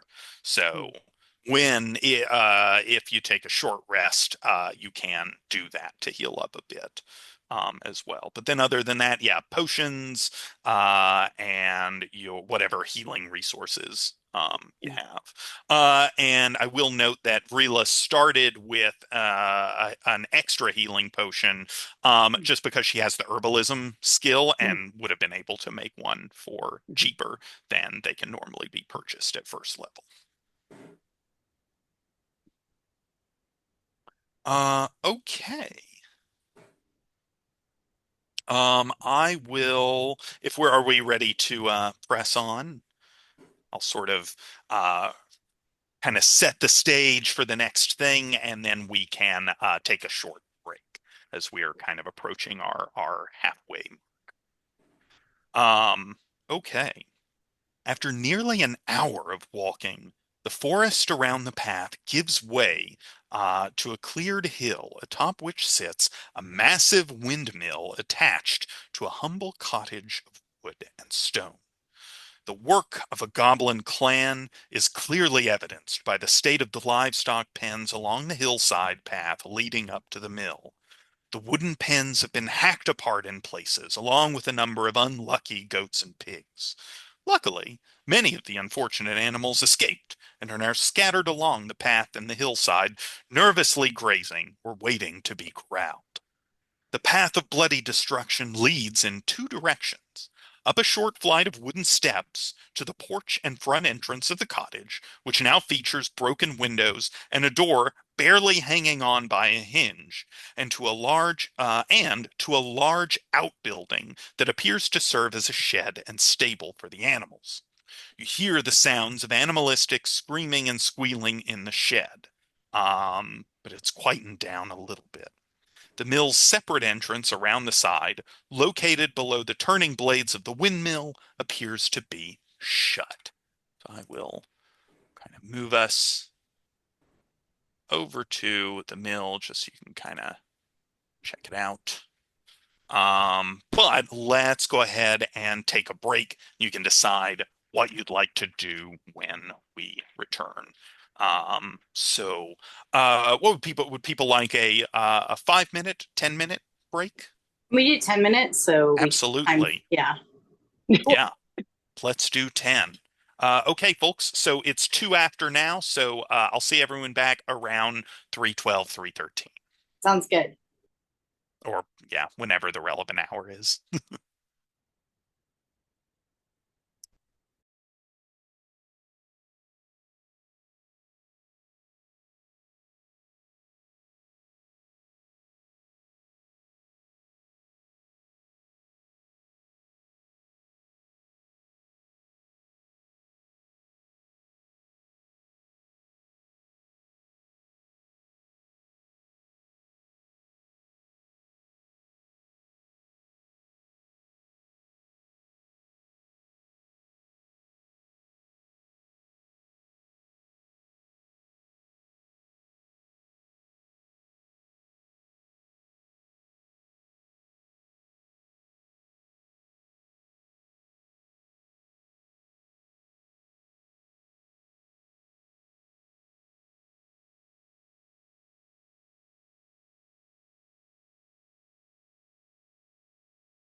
Archie, I noticed on my sheet that you sent, it says that I think if I'm reading it right, I can do sleep once per day without using a spell slot. Is that right? That's correct. Yeah. Okay, I will keep that in mind.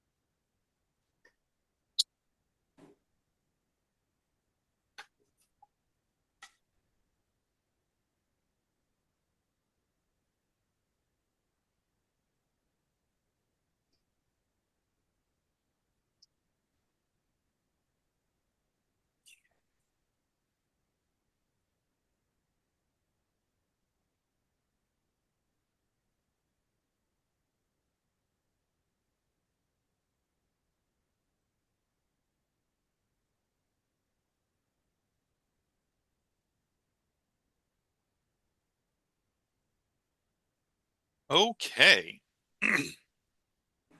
If everyone ready to get started? Excellent. All right. So when we left off, you had reached the mill. It looks like quite a bit of destruction has already been caused. It seems like the goblins have perhaps mostly moved on. You're not sure.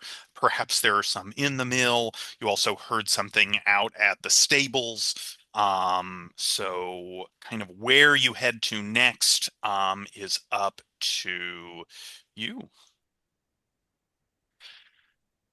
And there is, just to kind of reiterate, the kind of clear things you could see in terms of directions you might go. I'm open to other suggestions as well. There is a cottage that's connected to the mill, um, the front door of which seems to kind of be open, even maybe partially battered off its hinges. There appears to be a solid closed door on one side of the windmill, and then there is the stables.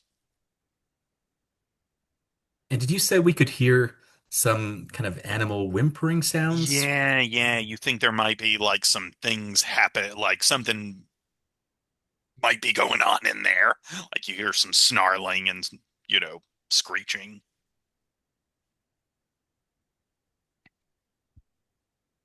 Hmm. Can we see any windows into the cottage? Into the cottage, yes, there are some windows. You could absolutely look through it. Like there are a couple up front to either side, and yeah, there are basically um, one, you know, one on each side of it, essentially, that you could look through and potentially learn something. Well, I suggest we take a cautious approach and peek in the windows. Would others agree? Yep. Yes. Yes, let's do that. Yep, Hans is okay. But if we see something, we have to rush in. Mhm. People are at stake. All right. Um, I will now I'll drop everyone on the map again. Although we don't at this point we don't need to track who's where super closely, but I'll just go ahead and drop you all there. Um, who is going to, someone wants to approach a window, essentially? Do you want to, it's not represented on the map here, but there's a little porch essentially that leads up to the door. So you'd have to, there's some little steps leading up to the porch to peek in those windows, or you could try to go around the side and peek into one of those windows or around back.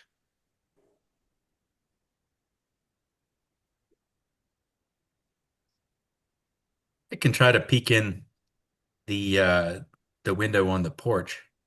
Okay. Who would like to do that? Or, I can do it. Yeah. okay.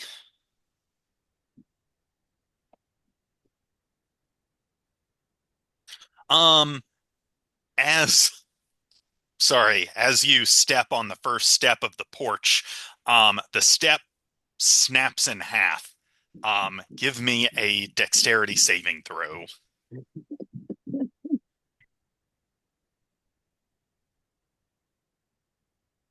Rolling bad. Oh That no. is a 6. Okay. Um,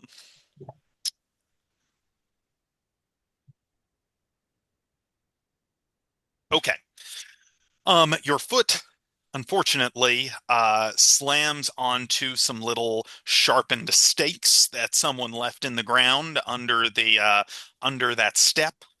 You take 3 points of piercing damage, and you will move at half speed until either you spend a hit die to regain hit points during a short rest, or receive at least 1 point of magical healing, which could be from a spell or a potion.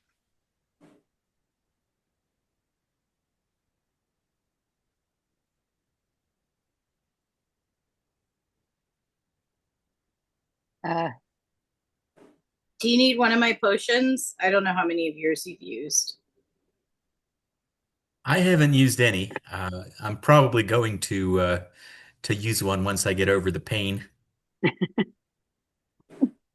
Um, Ryla is going to thinking, better perhaps at the porch, try and go around and cautiously looking for traps and look through a side window to see if we can see anything.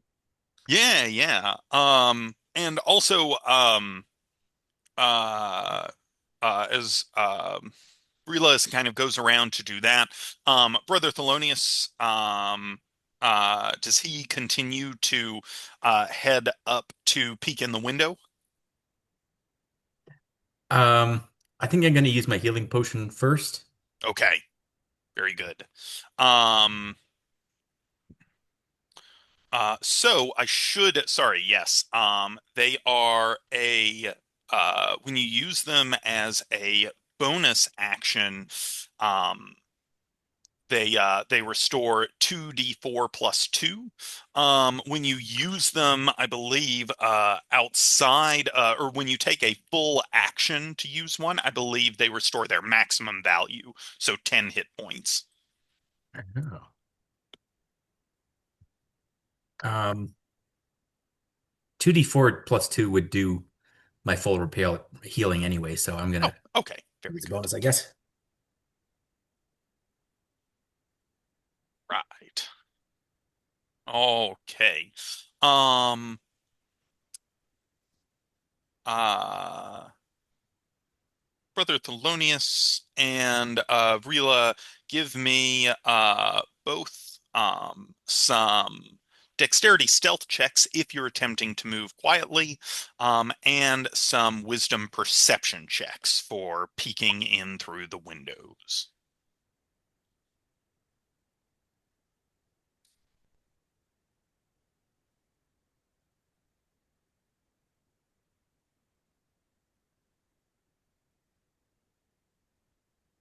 I got 9 on the dexterity and 13 on the perception. Okay.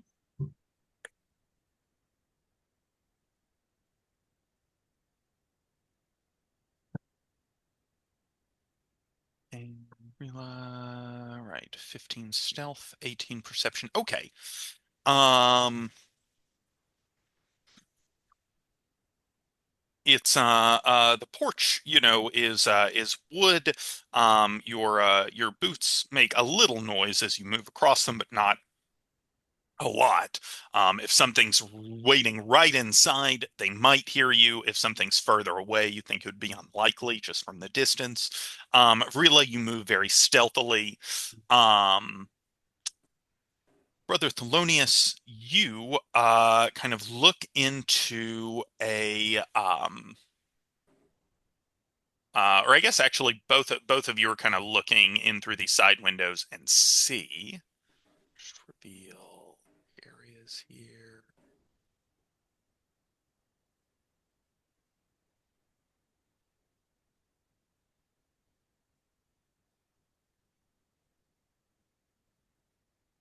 Um, you can see that there's a kind of very disheveled room. Um, the table's been destroyed, chairs are overturned. What remains of the family's belongings are kind of strewn about the room. Blood and dirt have been tracked in from the outside. Footprints cover the floor. You can see a couple of doors leading north from the room, and just at a glance, it looks like they are probably bedrooms. And then you can see off to the west, down a short hallway, there are a pair of large doors that you assume leads into the mill.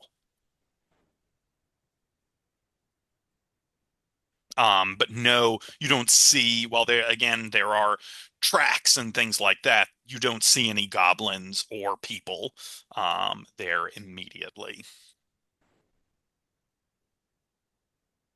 Sorry, I'm gonna just gesture back to Lug and Vrila sorry, Lug and Hans that the coast seems to be clear, kind of a tentative, you can come here. All right, I will mosey on over stealthily so as to not give them away that they're peeking. Hans will try to do it stealthily, but he's not very stealthy. All good. Give me a go ahead and give me your stealth checks. Yeah. Oh, it says he rolls stealth at a disadvantage. Yes. Oh, roll twice, take the worse. Yeah. 19 for Lug. Lug, consummate sneaker. 2 for Hans. Okay.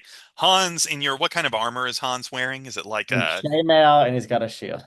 yeah. So chainmail, while not quite as clankety clankety as plate armor, is still pretty noisy as it moves. You think if there's anything at all in that cottage, it knows you're there unless it's unconscious.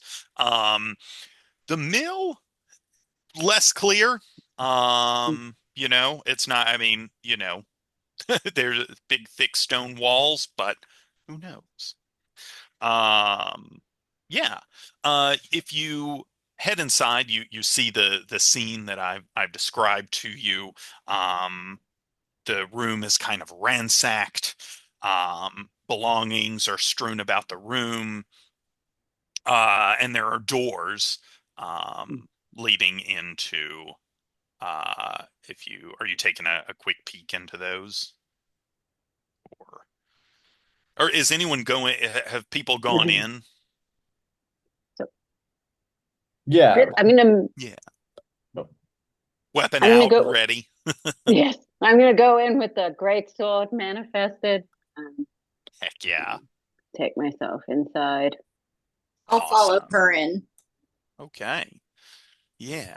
So you can kind of see, as you're peeking into the rooms there, like you can see, like, again, it looks like pretty ransacked. If you want to go into the rooms and like look around, you can. Um, or yeah, you don't you see, things are all kind of jumbled. Um, you could, if you want to look around in here, you can. Um, but yeah, let me know kind of how you want to explore. Nothing like jumps out at you, nothing attacks you, so you have kind of a moment to get your bearings and look around if you want. So I'm gonna look around, basically checking for goblins hiding under beds. Yeah. Yeah. Okay, cool. So I'll go ahead and just reveal all of it then as you're kind of searching around. You can make either a wisdom perception or an intelligence investigation check as you search around, and you will be looking for, you might find different things depending on which you use. Yeah. Hans will do wisdom to look for people or non-goblin humanoids. Hmm. I'm gonna do the investigation check just because I actually have a bonus on that one. Excellent. Not That that makes rolled that that well. makes sense. Um, Nope. It's the 6. And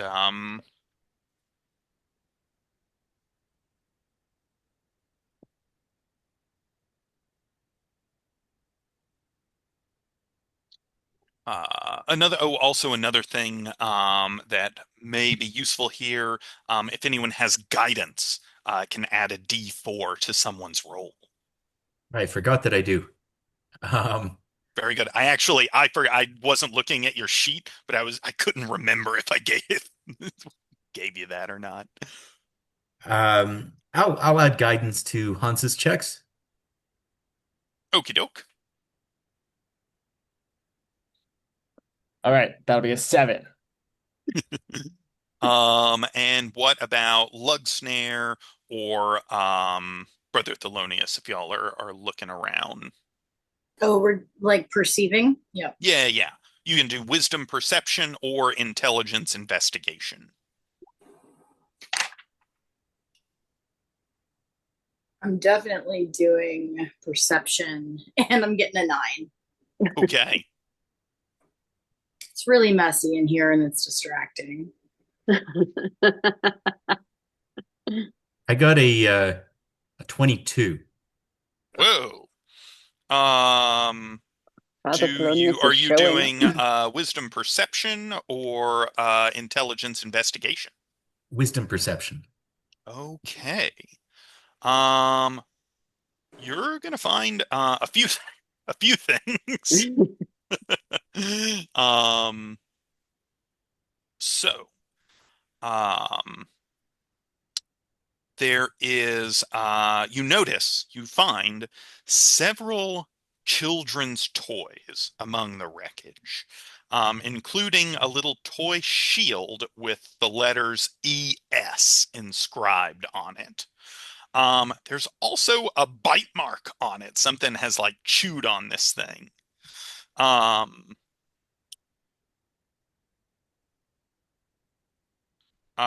you also, with your wisdom perception check, you uh, are able to hear some sounds, perhaps voices or movement or something. It's pretty low, but it's coming from the mill. Like you hear there's some kind of discussion or something happening in there. And then lastly, you find an old, very well made cloak that surprisingly, despite the fact that it like is kind of in the midst of this wreckage and everything else has been badly damaged, um, this cloak is totally unharmed. A closer look reveals elven runes worked into the interior hem of the cloak.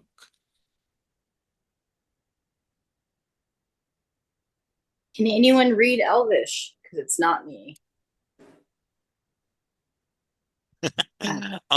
Yes, Rila. Um, So I'll go over I and have a look. Yeah. I'm gonna just say your your elven heritage probably lets you like understand from the runes and what this is. This is something that was made by the original elves that lived in Ariandelian, now Castle Greenspires. It is a cloak of the Hinterwoods. It's beautiful and green on the outside, trimmed inside with navy. The runes are silver, and the cloak is perfect for sneaking through the forest. Whenever you wear this cloak, you would kind of know this from the background and history of it. You have advantage on dexterity stealth checks, and you gain dark vision to a range of 30 feet, or your existing dark vision increases by 30 feet. So it is made for sneaking through the forest and especially at night.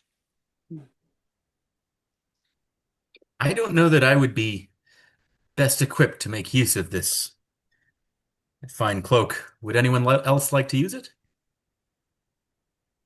I'm already pretty sneaky and good at seeing at night, so I don't. Someone else can. I'm hopelessly unsneaky, so it's probably wasted on me, and I have dark vision. I'd say Nicole, hang on to it. Okay. Alrighty. Excellent. Yeah, no, it's a very nice cloak. Feels nice to have. You think you know keep you warm and hidden. This is also just for anyone watching. This has come up in a number of my classes afterwards. The culture in D&D and like adventuring definitely suggests that when you find cool things, you should just take them, because you're adventurers and that's what adventurers do. But it's an interesting thing just to chat sometimes for a bit about, you know, what does it mean to like come into someone's wrecked house, find a cool thing, and then be like, well, this is mine now. Reasonably, you could take it as like you're putting your life at risk. You're coming out here to like maybe do some good. So, if you happen to find a cool thing along the way.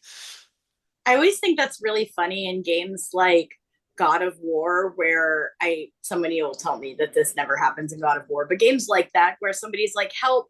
My house is being robbed by goblins. Can you go inside and save it?" And you go inside and just start smashing every chest and barrel inside that person's Yes. house, taking everything you find, and they're like, "Thank you." Funny, I like didn't even think about it. You're just like, oh, it's loot. Like Yeah, contextually, this is what it's for. totally.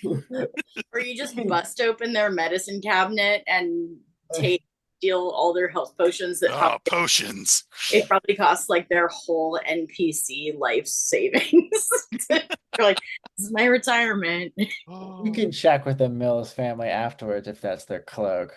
It's true. Might not be Carefully, we'll be theirs. like, what color was it? We want to make sure like airport lost and found. Adventurers are just kind of like they're like the police in 70s movies where they're always just taking people's cars and being like, I need your car for my investigation. You're welcome. So there is a adventure path for Pathfinder Second Edition. It's called Agents of Edgewatch, where the player characters are supposed to be town guards, and they did provide some kind of alternate mechanisms for dealing with, loot. Uh-huh. But obviously there are like some serious ethical questions raised by having the town guards confiscate property from the criminals whom they arrest. It generated a huge amount of discussion. Yeah. Absolutely. Makes me think of a couple of years ago, we were all, Archie ran a game for us where we were all crusaders fighting demons.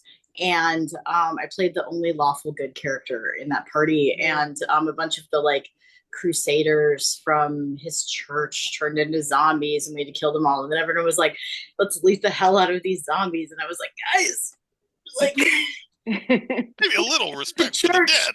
The church is right down the street. This is awkward. Right, sorry. Oh, good. Okay. Vrila herself has no ethical qualms here because of that sort of you take what you need and someone else needs it more than that. Yeah, very pragmatic. There's also, even if it does, right, there's a question like if it is an ancient elven thing, like should these random humans have it? Lug is going to tell you, because you can tell there's some quandary about it, that it would be impolite to leave it sitting here where goblins might get a hold of it and rip it apart. Good point, Lug. Yeah. I'm going to hold up the shield too, the child shield, and say, could this be Emmett Stewart, his old toys? Yeah, I think we should hang on to that. Yeah. You are, it's possible also to, make an intelligence check there, but yes, Stephen, you have, put it put it together that it is indeed Emmett Stewart's toys, which suggest, is a bit strange in that, this ostensibly is what John came back for, um, but he's not here, at least. Um, uh, if there are other things you wish to do or any specific, the rooms essentially look like this. You've got bedrooms, you've got dresser, a couple of dressers in each of those. If there's anything specifically you want to look through or look in here, you may. Or Brother Thelonious Harlow also heard that something is talking or doing something in the mill on the other side of these doors. I'm going to I was going to suggest to everyone that we should approach the door and attempt to listen at it, if we can be stealthy about it. Yeah, I can totally. do that. Hans Yeah. will hang back in that case. When Right. you on him, you can give him a thumbs up and he'll charge. I will go to the door. Want me Okay, to roll for stealth? yeah, and you get advantage. It's not just in the forest you get advantage. That's its purpose, but you get advantage on all stealth checks. Stealth. 22. Very good. Okay. And then perception, which I'm not so good at. Yes. Yeah. Go ahead and give me perception. It may not matter much, but okay, I'll say you hear you hear it very clearly then. Yeah. You hear distinctly two voices, having some kind of discussion or altercation, but you might not necessarily recognize the language. Do you understand Goblin? I do not. I do. So if you want to signal, I can sneak on over there too. Okay. I will gesture. All right. Go ahead and sneak on over. That's gonna be a 19 on the die for a total of 26. Rock. Win, Okay. baby. Excellent. Vrila, you definitely could hear like one voice is like uh um they're having an argument. One is clearly in a position of command over the other. Like one is speaking very authoritatively. Another one is speaking with a kind of scared, hesitant voice. Um, Lug, you hear this. Yammo, you need to go down there and see what's taken Whammo so long. More humans are sure to come, and we need to get out before they do. Grunga, I think that thing down there, it killed Grammo. And it'll kill Whammo too if you don't get down there and help. Why don't you come with me? You're a strong fighter. I don't have to. I'm the leader, and you have to do what I say. I will sorry, are you done? Yeah, I mean, it just continues like that for a bit of like, get down there. Really don't want to. You get the sense based on kind of their tones that eventually Yamo's going to lose this battle and have to go down the stairs. But yeah. I will sneak back over and convey that to the rest of my party. Okay, no need to roll another stealth check. You guys are being super sneaky. Your chain clanker has elected to hang back, so no danger of that. So yeah, you guys can take a moment. You think you've got a couple of minutes maybe to plan while they're having that argument about who's going to go there down there before, they might take action, move on, do something. So how would you like to handle the situation? Oh, I'll also note that uh you were able to tell because your Rila and Lug, your perceptions were really good. The mill door is, just check here.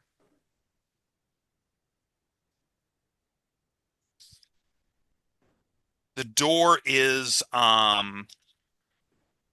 shut, and it has been the things that the goblins presumably went in there and did lock the door behind them. You think you could either smash it down, which might take a second and would alert them, or you think, and you've already made stealth checks, so you don't need to do that. If you do want to try to use thieves' tools to carefully pick the lock, you could do so stealthily at this point.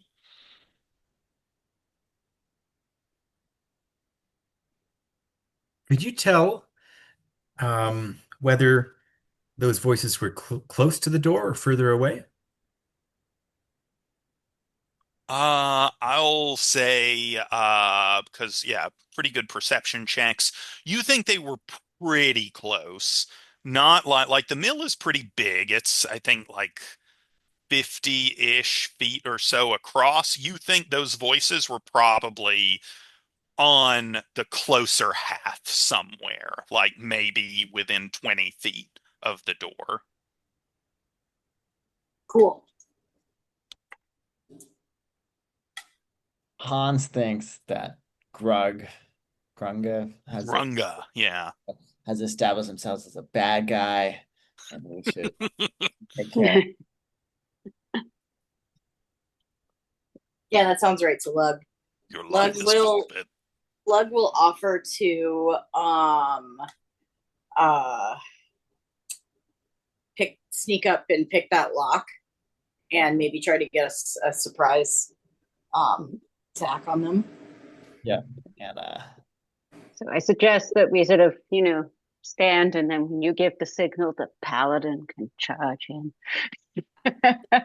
Will be that I will start stabbing things. That's a good signal. All right. So here's my. Do you need another sneak for me? No, I don't. I don't like to call for like. Eventually, if you make people roll enough checks, one will fail. So, all right. Once, I did roll to use my thieves tools. Do I need to do that? yes, you will need to do that. This could be something also that could be guidanced if you want a guidance. Oh, yes. Thanks for the reminder. I think I will offer my guidance to Lug. Great. What's is it sleight of hand? It'll be your dexterity mod Okay. plus your proficiency bonus, so you'll get +5. Okay. Or actually, I'll let you use sleight of hand if it's better. No, I think it's about the Okay. same. Okay, so +5 +1 from guidance Plus a D4. plus a D4. Okay, so I also rolled a D4. All right. So that's gonna be 22, 27. Oh wow. Okay, They yeah. just disintegrate. Lug, you've got the guidance from Brother Harlow. You see, like you've dealt with a ton of locks. This lock is not super complicated, so you're kind of like, oh, I really assumed this person would have locked this thing up a little better. I'll And make a mental note to suggest some good locksmiths that I've met in my travel. I will whisper a thanks to your lawful good God for helping me pick this lock. And I'm going to open the door. And then do I need to roll perception to see if I can spot? so, yeah, I guess so. You can open the door kind of however you wish. What's the plan? Where's everyone kind of I'm going to be? sneaking Like, what do you want to in. do? I'm sneaking in, and everyone is waiting a little bit further back. I'm going to try to get the drop on these guys. And so when they see me, like when they hear a scream or whatever of the goblins getting stabbed, then they'll run into. Okay, I see. All right. I'm roguing it. Gotcha. All right. So then in that case, right, so now you're opening a door, which may well be like at least partially within line of sight. You think these goblins are distracted by arguing? They still might see you. So now, in this new circumstance, I will require a new stealth check. Okay. Uh, yeah, that's gonna be a 25, baby.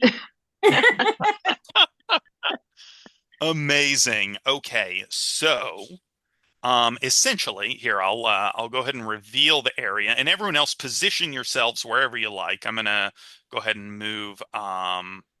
Whoops. Lug, I'll just move you up to the door here. Cool.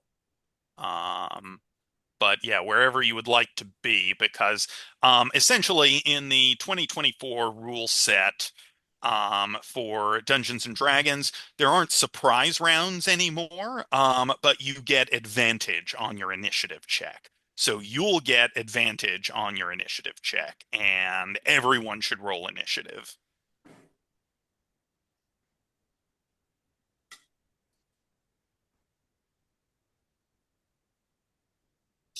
Oh man, that's gonna be a 13 for me. Hey. Okay, the roll 20 did not give me the advantage option for initiative, so I'm just going to roll it twice. Oh, right. Oh yeah, don't forget to roll twice and take the better result. Oh, do all of us roll twice? It's not just. Oh, I'm actually not sure, but you know what? Sure. I'll say you guys did a really nice job of like setting this up and planning very carefully. So yes, uh, I'm gonna give everyone advantage on initiative. Um, Another thing to note, Lug, just in case it matters, your alert feat allows you to switch places in initiative with a willing party member if they want to. And one reason you might do that is if Lug attacks someone before they go in initiative, Lug gets a special surprise attack feature. Yeah, and Lug got a 13. So if anyone wants to let me go first, that would be pretty rad. Yeah, I Bryla's got a happy to. 20. I think Bryla might be the top. Are you all right to Good. take 13? Yep. Cool. Yep, absolutely. All right, I'm gonna Leroy Jenkins it right in there. Okay. And so you see a couple of goblins, you think based on kind of the gear they have and their demeanor, you think this is the in charge, the one who's like berating the other to go down these steps. Lug hates a bully, so he is gonna he's gonna run up and try to get her, catch her off guard with his like Mac the knife bit. So Yeah, totally. Just give me a moment to. Oh no. I have seemingly misplaced my pen because of course I have, thankfully. There's another one right here. And let me just go ahead and just so I have it, get everyone's initiative. Lug, you're at 22. Vrila went to 13. Hans is at 21. 21. And Brother Thelonious is at 20. And then. And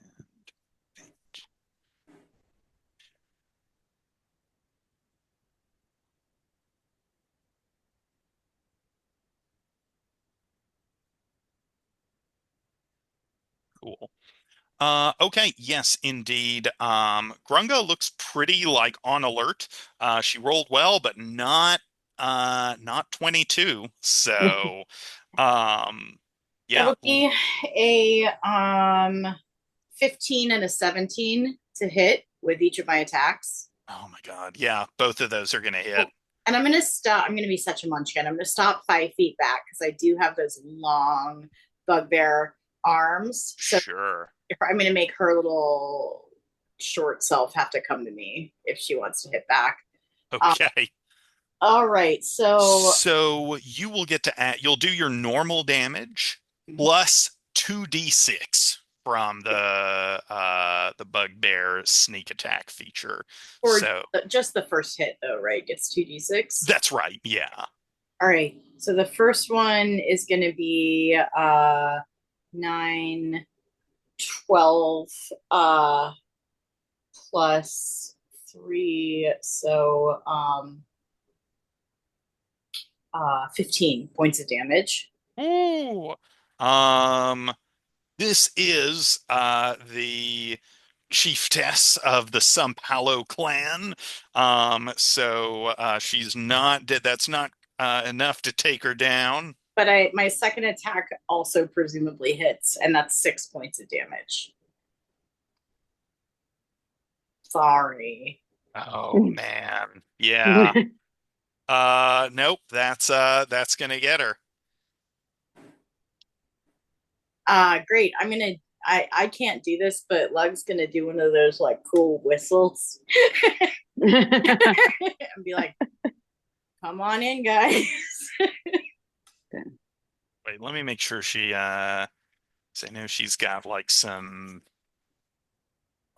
uh,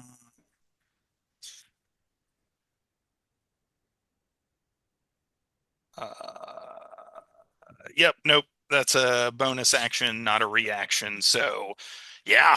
Uh, I'll say you, that if anybody wants to have like yelled and told me not to just finish her off, that I could have held back on the second attack. Finish her off. no, well done. Good job.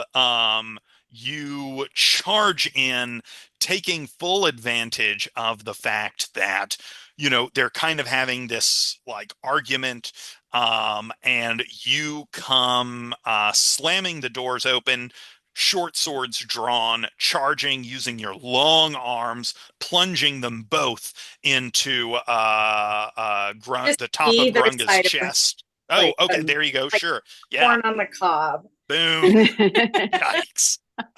Oh, Um, hope um, no one's having corn for dinner. and she is out. She is done. She falls, and the goblin she was talking to, which is, I believe, Yamo, yeah, looks absolutely terrified. Uh, Um, Lug looks a little sorry and says, "Can't stand a bully."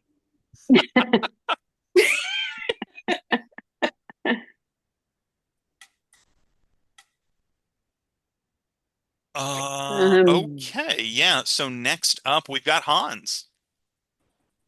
All right. Hans is going to adrenaline rush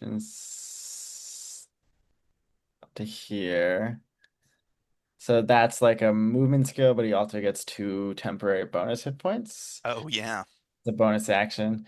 And then uh he'll use bless and he'll sorry, brother Thelonious, you're gonna get skipped on the bless because you use too many spells.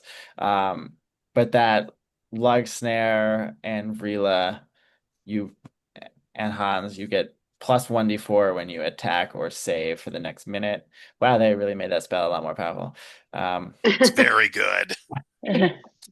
Wow, that's a good first level spell. Yeah. Uh, uh, wow, that's good. And then, I mean, I guess he's hoping after this shock of Luxner's terrifying initial ambush that this can now be resolved peacefully.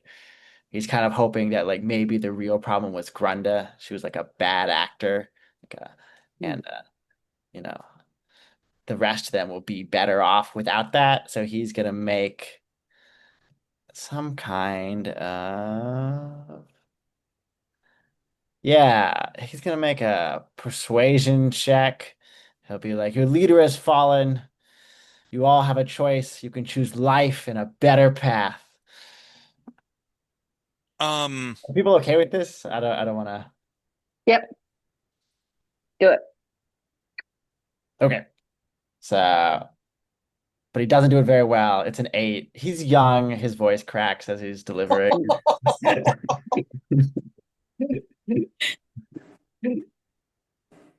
These weighty words.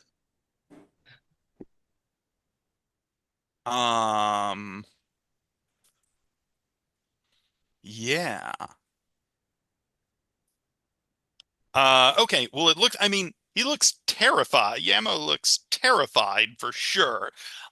Maybe so scared. Maybe what's happened here is that he's just so scared that he can't really listen to the content of your words without you being a little more like direct and putting a little more zing into the thing. But okay. Hans practices the mirror for sure. For sure. Okay, that is Hans. We now have brother Thelonious Harlow. Well, I'm in agreement with Hans's choice of actions here. Um, but seeing this panicked goblin surrounded by strong enemies with swords, I don't think that the current situation is one where conversation is going to work. I'm going to try to I'm going to go into the room first of all, and I think with my movement I can get over to here. Can Mhm. I guess I'm just as I'm coming up, can I peek down that what appears to be a stairwell behind him? Uh, yeah. You can see that you can't see a lot from your current position. What you can see is blood. You can see like a puddle of blood at the bottom of those stairs. And there is like a folding uh, door. Yes, that's right.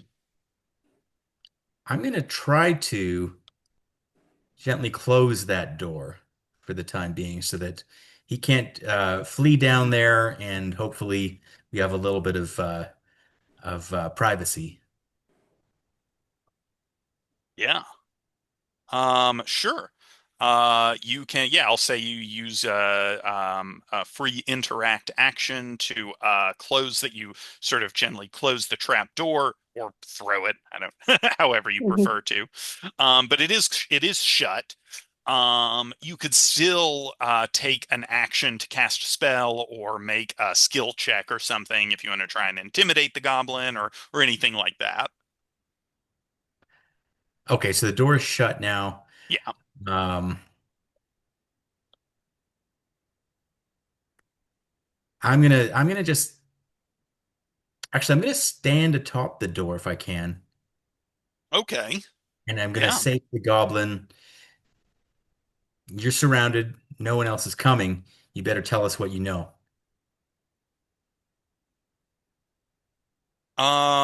Give me either charisma, intimidation, or persuasion.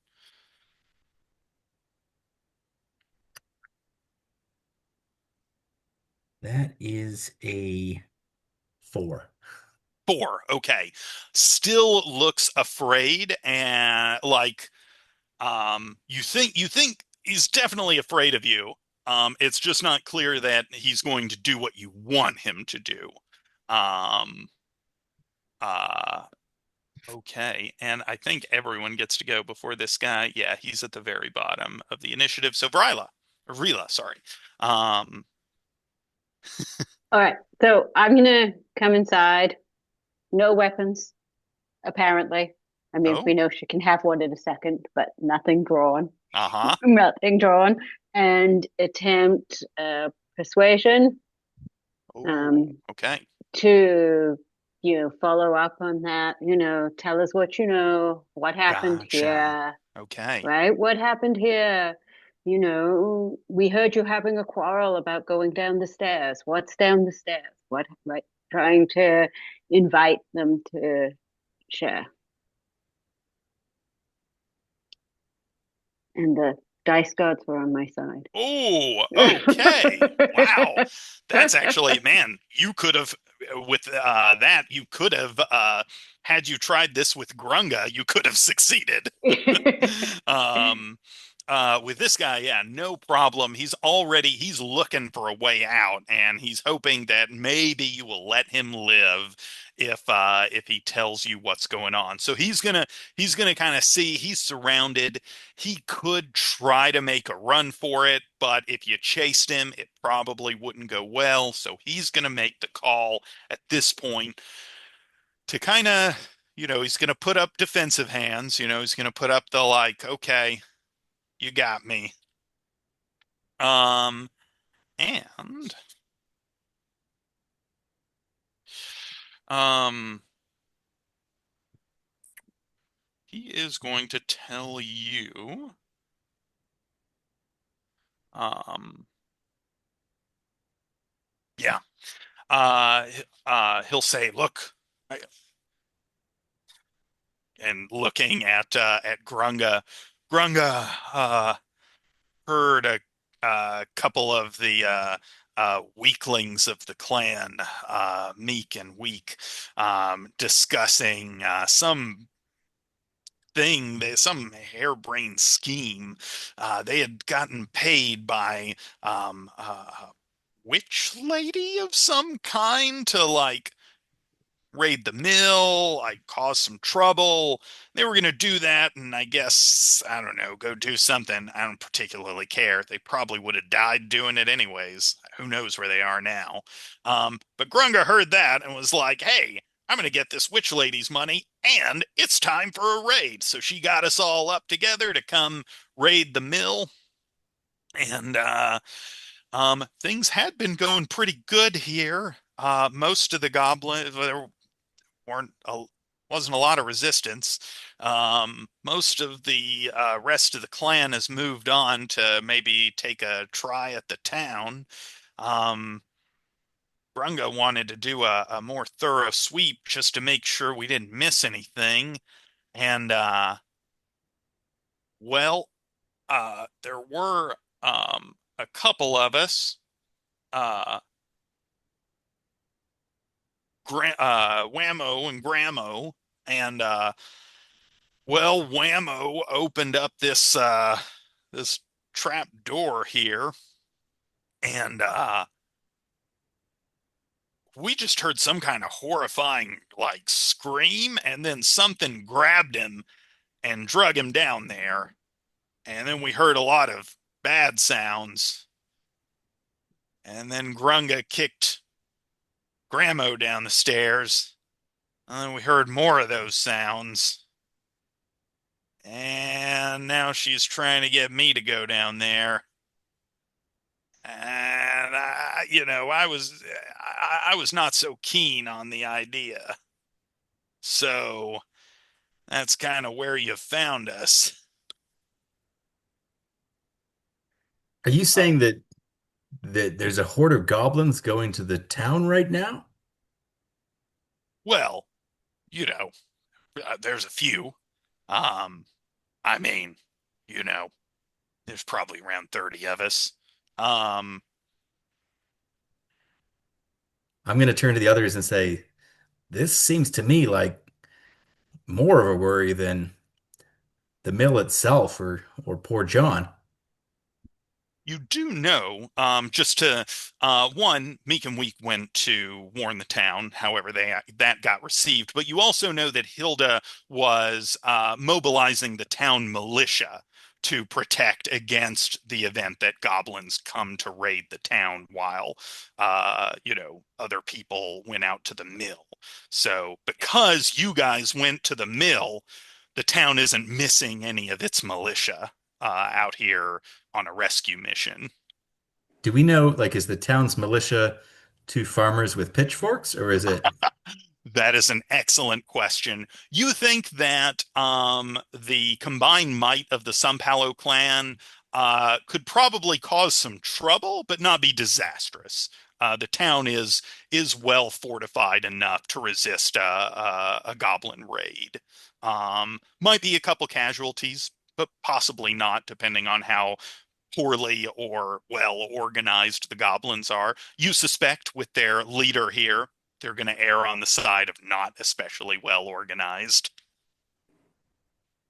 We can join the town defense after we complete our mission. You could. Yeah.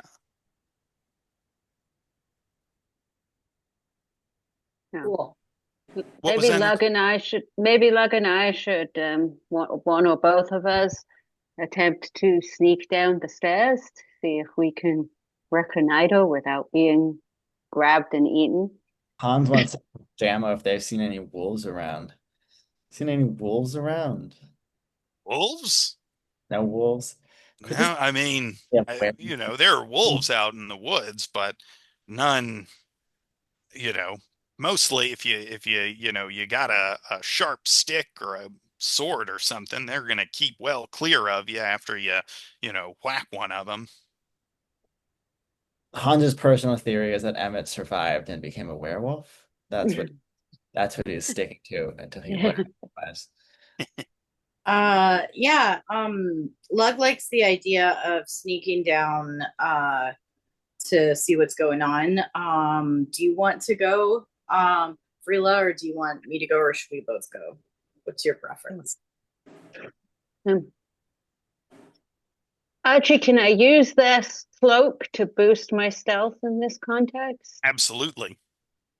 Okay, so then probably I'm the stealthiest then. I'm not sure because I don't have Lug's character sheet in front of me. But You probably are. I've got a +7. So oh no, I have +4, so I don't think the cloak brings me up as high as that. So I can't remember the details of the cloak. Because I mean, the cloak lets you roll with advantage, so really either of you you can both sneak if you want, or one of you can. let's go together. Like, it's better not to go alone. Should we tie up Yamo or Whammo first, just in case? It sounds like we might be in for a fight down there. Oh, Whoever goes. are we gonna tie him up? With apologies, I have to step away for 2 seconds. All good. But Yamo will say, like, wait, are you gonna tie me up? Hans is like, oh, I thought we were just gonna let him go, but you have to change yourself. No more of this rating. Yeah. You're I not don't know. especially convinced, but I don't know if I feel confident yet. I mean, what if we get chased back? Why'd you ring the doorbell? Oh, Should we tie how about we tie him up and then if and when we come back, we can let him free. Okay, you okay with that? sorry about that. all good. That's not Yamo's response. Who's gonna say, I mean, I'd prefer if you didn't, but Well, I'm not gonna. At this point, I don't think I'm walking out of here if you don't want me to. So you can. Let's tie him up and then like hang him from a rafter, kind of like you would with food when you're camping for a bear, so that if like whatever's in that basement gets out and comes roaring around here, it can't get him. Oh man. I know it sounds worse, buddy, but it might be better. Smart idea. This is what Meek and Weak wanted to join. Society, civilization. Be like, all right, be a good goblin or be a pinata. Yeah, you guys can. He now prefers to be tied up in a different room, if possible, rather than suspended from the ceiling like some sort of delicious treat. Lug's the smart guy. He's like, up you go. Okay. Let's put him in the bedroom. He's not getting away if y'all don't want him to. Yeah. Okay. Your plan now is to sneak down, down and have a peek. Yeah. Vrila and Lug, give me some stealth checks. Vrila, you roll with advantage because of your cloak. Ooh. 23. 20. Two. Okay. Um, so you are able to open the door. The door has to open for you to get down Yeah. there. Um, and so a bit of light spills down into what you see as a cellar. The cellar is about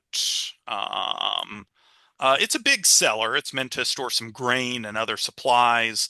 So it's about 25 feet by 25 feet. Um, Square shaped. You see this puddle of blood that Brother Harlow saw at the bottom of it. And you see a macabre scene. There is, well, here.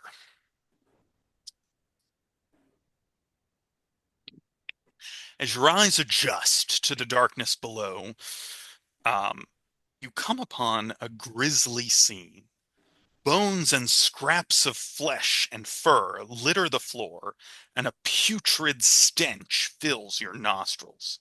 A goblin lies a few feet away from the bottom of the steps, its muscles twitching and spasming as the last of his life flows from his body. His murderer kneels next to him, tearing at the goblin's flesh with hands and teeth. You realize that the goblin's killer is a human child, a mere boy. But as you look closer, you notice that the boy's flesh looks gray and green in places and is rotting away in others. His eyes are lifeless, staring emptily at the goblin's corpse as he devours the flesh. A voice cuts through the darkness from the other side of the room, and you see an older human man clutching a wound in his side with one hand, while strange eldritch energies dance menacingly across his other hand. You can tell he can't quite see you. He just knows that someone has opened the door and is presumably looking in, and you hear him. Please, please don't hurt my boy. Whoa. Oh, Uh, that's creepy. I'm gonna call up. We got a situation down here that might require some input from the Lord. I'm the Lord.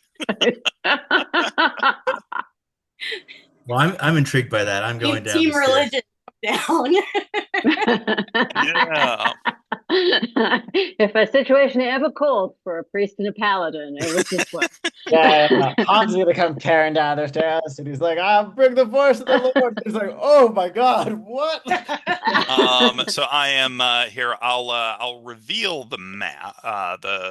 There is over kind of on the far side, on the right of the map, um, kind of in the hidden area I've just revealed. You'll see a cellar. I think, try this out. Is this how you do it? No, it is. Yeah, there we go. So I've just pinged and dragged the map, so hopefully it shifted your view over to where you can see the cellar.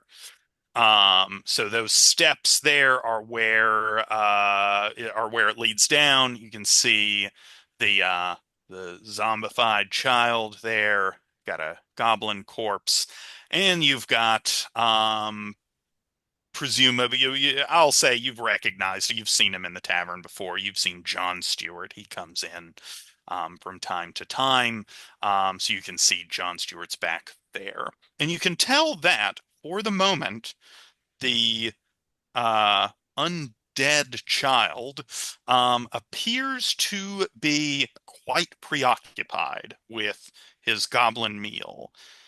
You also think there's only so much time before that becomes unappetizing. So, tell me how you'd like to approach this. Like I said, you've got the child there, presumably Emmett Stewart. as he was called by John Stuart, who said, "Please don't hurt my boy." You also see that John Stuart is clutching a wound in his side. And you also, as I mentioned in the description there, his hand seems to have like an eerie glow around it, kind of held up in a defensive position. Yeah, Lud thinks that the last thing we want is he doesn't know a lot about like death wizardry, but he thinks the last thing we want is for like whatever this father's doing to control that kid to end. So he's gonna run over and dump a potion down John Stewart's throat. He's gonna be like, "Here, let me give you a healing potion, so you Uh, don't die and lose control of your zombie." yeah. John is going to look very suspiciously at you. I'll take a little sip Um, of it myself and be like, "It's good."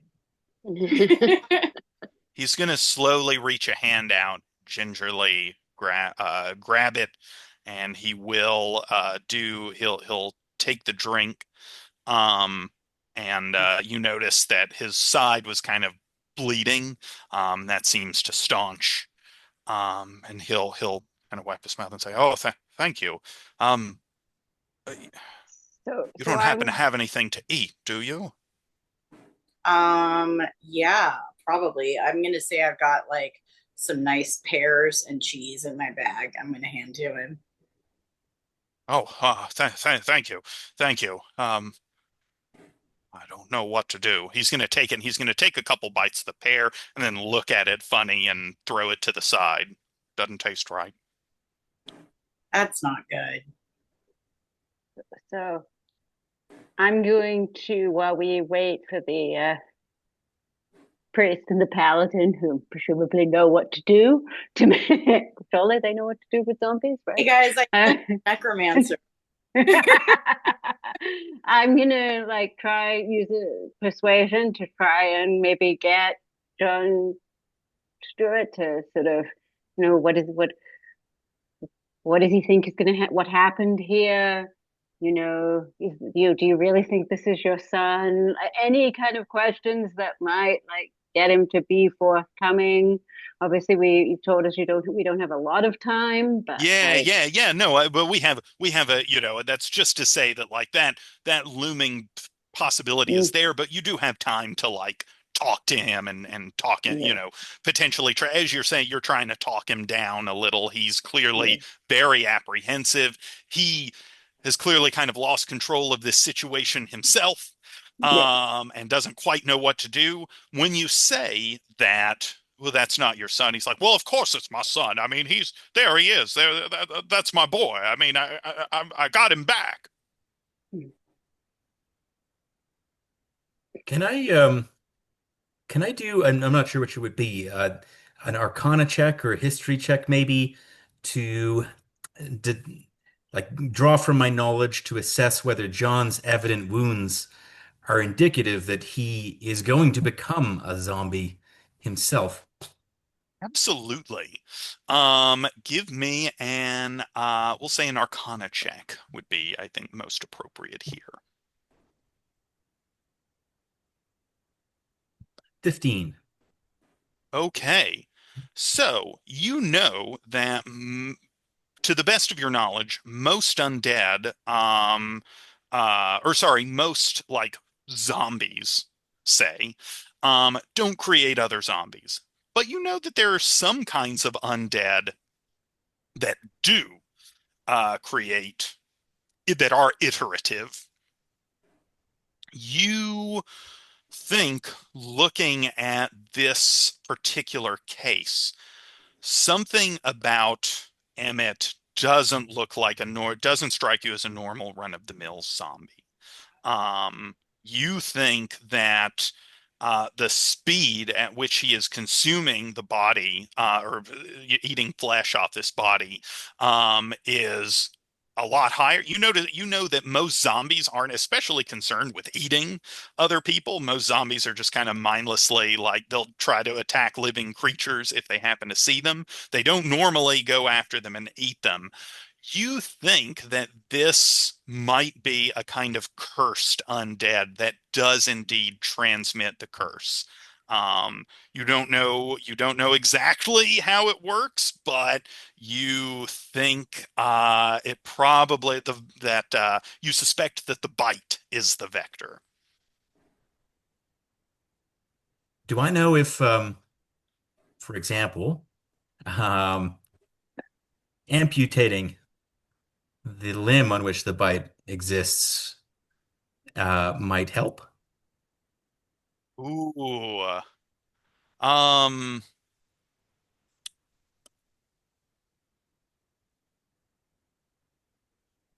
you think you actually think not because you think this is whatever it is, it's like a magical curse that's transmitted through the bite. So once it bites you, um, the curse, you know that like any curse, a curse can be resisted or broken even. Um, but yeah, the unlike say a disease vector sort of transmission, hacking off the limb won't necessarily prevent infection, or in this case, being cursed. Wait, your son bit you? Well, yes, he has developed an abnormal appetite for flesh, which she said might happen, but Was this a woman with antlers and purple skin? he looks a little surprised. Well, as a matter of fact, you know her? The Witch of the Wood. Just a few stories. Mm. So, how long has this situation been like this? Well, we lost Emmett a few months back. I was just stricken with grief. I thought maybe somehow, perhaps, I had heard the witch might be able to help. I went to see her. She, well, she told me that she had something that would bring him back, but she warned me. She said he might not be like he was. She said I'd be better off not doing it. But but she gave me the book anyway. I was so desperate. She didn't take my gold, of course, said she had no interest in that. But I got the book, and it had a spell in it. She showed me where it was and how to utter it. I I was able to bring my boy back. Sorry to say the witch was perhaps more right about how he is than I thought. I mean, he's just hungry is all. I gave him, tried giving him, food from the supper table, but didn't want it. And then I tried some fresh meat, real fresh meat. Seemed to work. He prefers it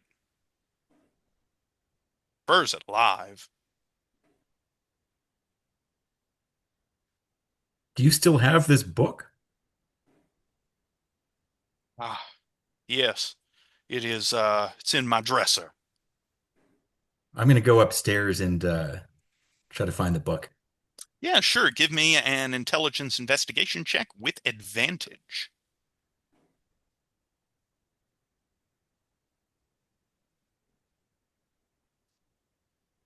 16. That will do it in a hidden compartment, behind the in the dresser. Um, you find there's a in the hidden compartment a small purse with 100 gold pieces and a small leather-bound book. The inside of the book is written in a strange mixture of Sylvan and Abyssal. Um, uh, I'll give you some more information about it, but you also might know some other things with an Arcana check. Okay, I'll do that.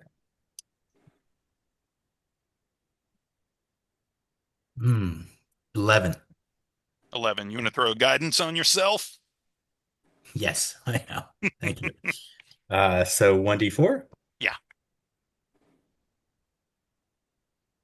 14. Okay. You identify this as the Book of Dark Fates. The tome is embossed with the image of an hourglass in the an hourglass, the upper chamber of which contains a skull, with most of the sand having fallen from the upper to the lower chamber. If you can read both Sylvan and Abyssal, you can decipher it with ease. Otherwise, it's a little easier if you know one but not the other language. Um, taking a bit, if you go sort of pull your party members for help, because I think one person reads Sylvan, and I based read on Sylvan. yeah, you can help with the check you've already made. You can kind of piecing together the meaning there while this is going on. Um, the book contains prayers and rites to the three fates, a tripart goddess who governs kind of the warp and weft of the tapestry of destiny in the world. This book suggests that darkness and chaos can be utilized to justly punish the wicked. This is quite a heretical approach to what you know of clergy of the three fates. Um, uh, you find that if you can learn spells by copying them into a spell book, there are some spells you can learn from it, one of which is called the Curse of Endless Hunger. Um, Once you realize, as you kind of look, you find some notes. Um, the book itself can be used to cast the Curse of Endless Hunger once a week with an appropriate charisma or intelligence arcana check. Um, you also note, and it's a little bit, the 14 wasn't quite enough to like get it and figure out how to do it, but you think with a little more work, and you could try again, you note that there is also a counter curse that the book contains. Um, but yeah, that you think will undo the curse of endless hunger. But you would need to, in the moment, make a basically like read the counter curse and make an arcana check to use that. Uh, Um, if you're kind of doing this, you see John sees you, you have the book. Um, he is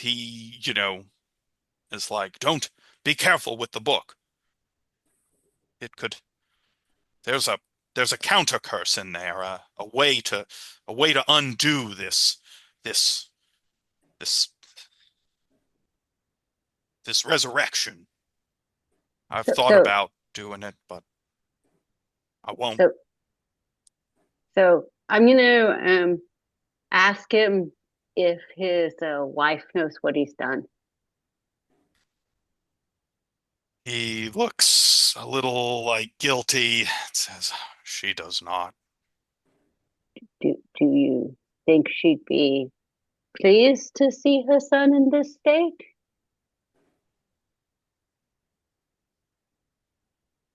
I don't know. I- He's up. He's moving. He's doing things. I don't. Mainly eating goblins? Yeah. Look, John, we need to get you some medical help that might be beyond what we can do here. Or you are going to end up under the same curse as him, and then you might hurt somebody else. should we try to uncurse John? You, John? You can tell that the counter curse, when uttered, will undo the curse on everything within 60 feet. Well, I'm just gonna be like, well, John, I appreciate emotions are high, but um, like point at his son, like eating a corpse off the floor.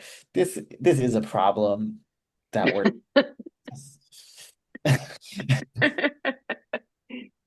Um, Got a bit of a pickle on your hands. okay. So a few things are happening. So if you want, you can try to. I'll allow you, and someone can aid to give someone advantage on the check if they want. You can do it however you please, but you may try to essentially convince John to let you do the counter curse. If you want to do that.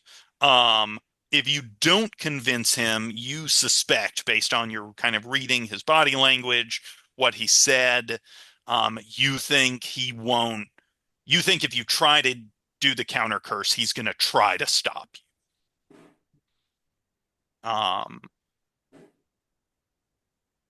So I think we should try and convince him. I think so as well. Yeah, I poured a healing potion down that guy. Your wife doesn't know. Your son is eating intelligent life off the floor. He seems to be really different from them. This is an anathema against the warrior pope. He Yeah. is like Importantly, I think we should we can point out to him that it's not really sustainable. yeah, no, all of these are good points, and for those of you who are watching or listening, this is the second sort of dedicated time to philosophize segment, where students are probably going to discuss, the what the best thing to do is. You can try to assess, and in class we do assess, what the right thing or best thing to do with John is.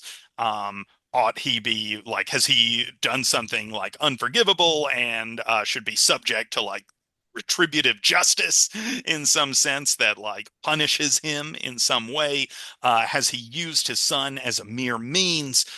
Is there a way to argue that you should leave him be, because as long as the kid never gets out, then maybe that's the best consequences for everyone. Mhm. Um, there are lots of ways you can discuss and analyze the situation, but this seems like a pretty good approach. I'm going to try to convince John that ultimately this isn't his son. He hasn't done something good here. And so I think that everything you've said thus far is pretty convincing. So whoever wants to roll the persuasion check may roll with advantage. I'm thinking maybe Lug should, but I would offer my guidance. Lug has a +1 to charisma, and I bet the paladin's is higher. Mine's Elizabeth. +5. Yeah. Oh, really? okay, well, yeah, let's go with real. But before whatever happens next, I just need, based on your accent alone, I just need you to repeat after me. Sometimes dead is better. Sometimes dead is better. Yes, very heavily inspired by Fred Gwynn in Pet Cemetery, where some similar things have taken place. I've played a lot of D&D.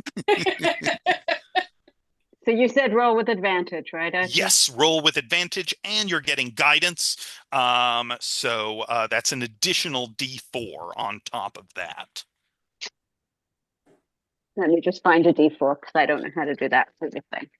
But I do have a D4. Oh, 1. And yet, I believe 20 is what you need here to avoid violence.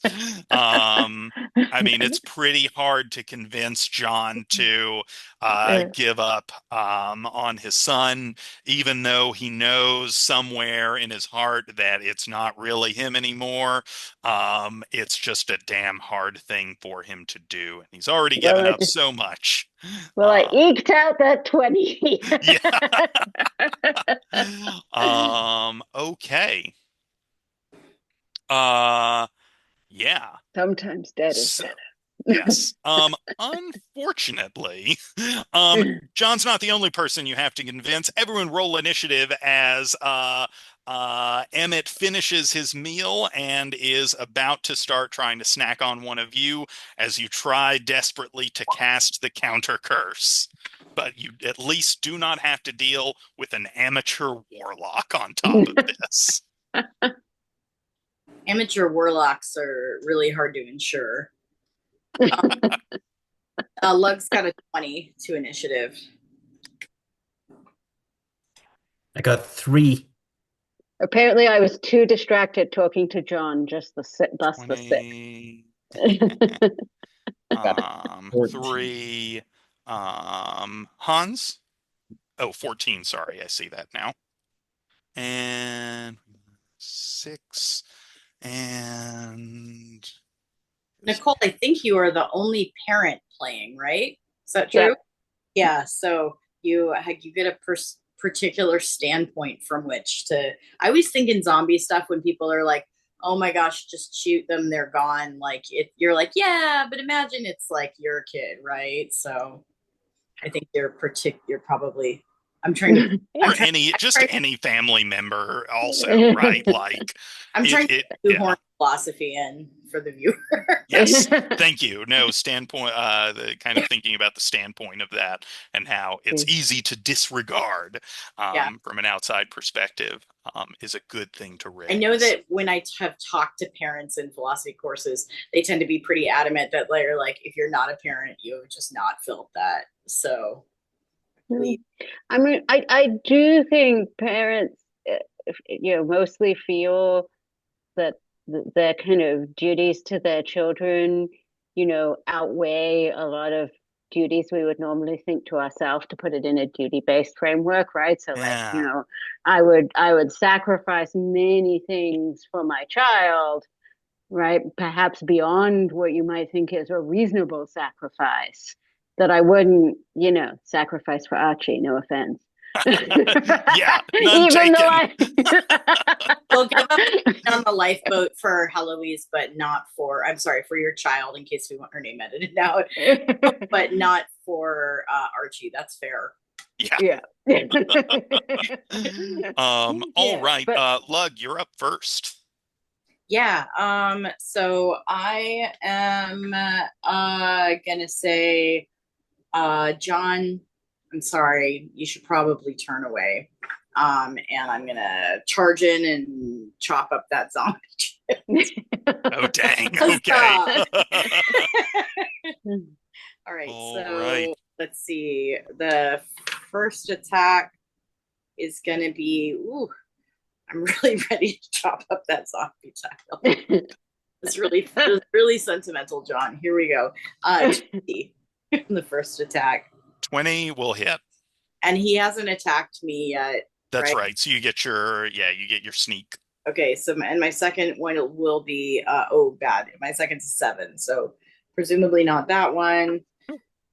And then so on the first one I'm gonna do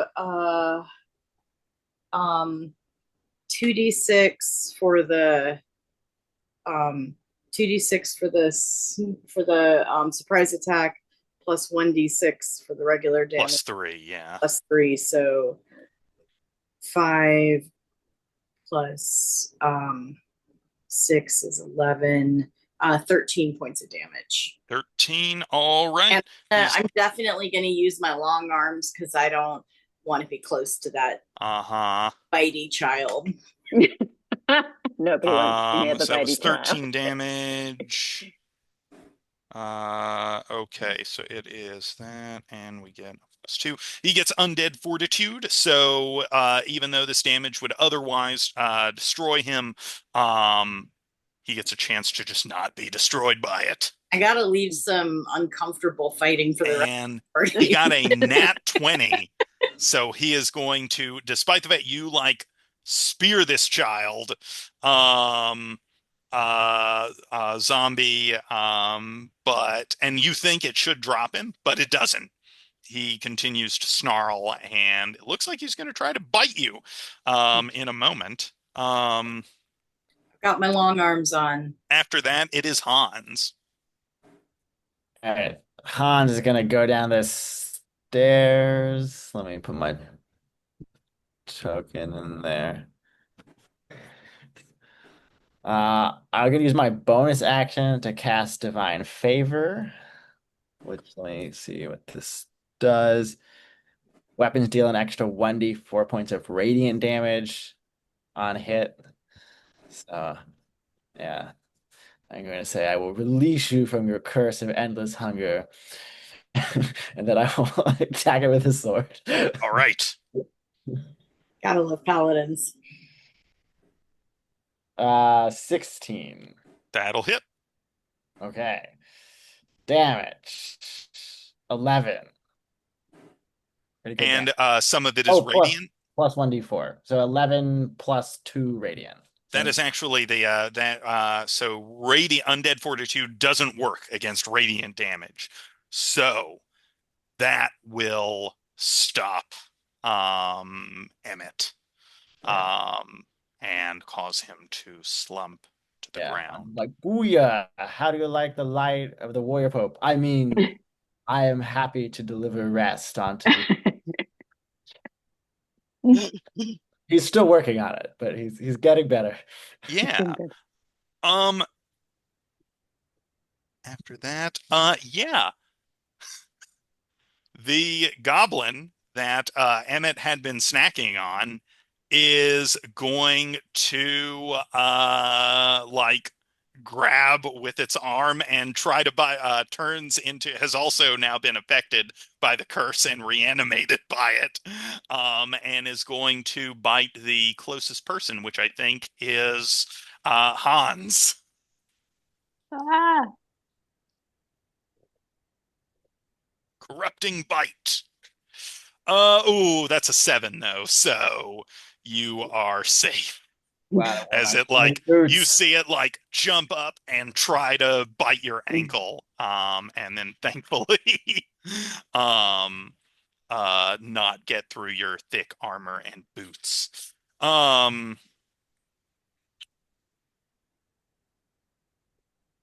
After that, we've got Vrila, and then, or no, sorry. Did brother Thelonious Harlow get a 3 or a 13? 3. A 3. Okay, so you're at the end. So Vrila, you're up. so can I presuming that the brother is going to try and attempt to cast the The anti-curse? counter curse, yeah. Counter curse, that's the word. Is it possible for me to delay and aid? Absolutely. You could, if you beat a DC 10 Arcana check, you will let brother Thelonious roll with advantage.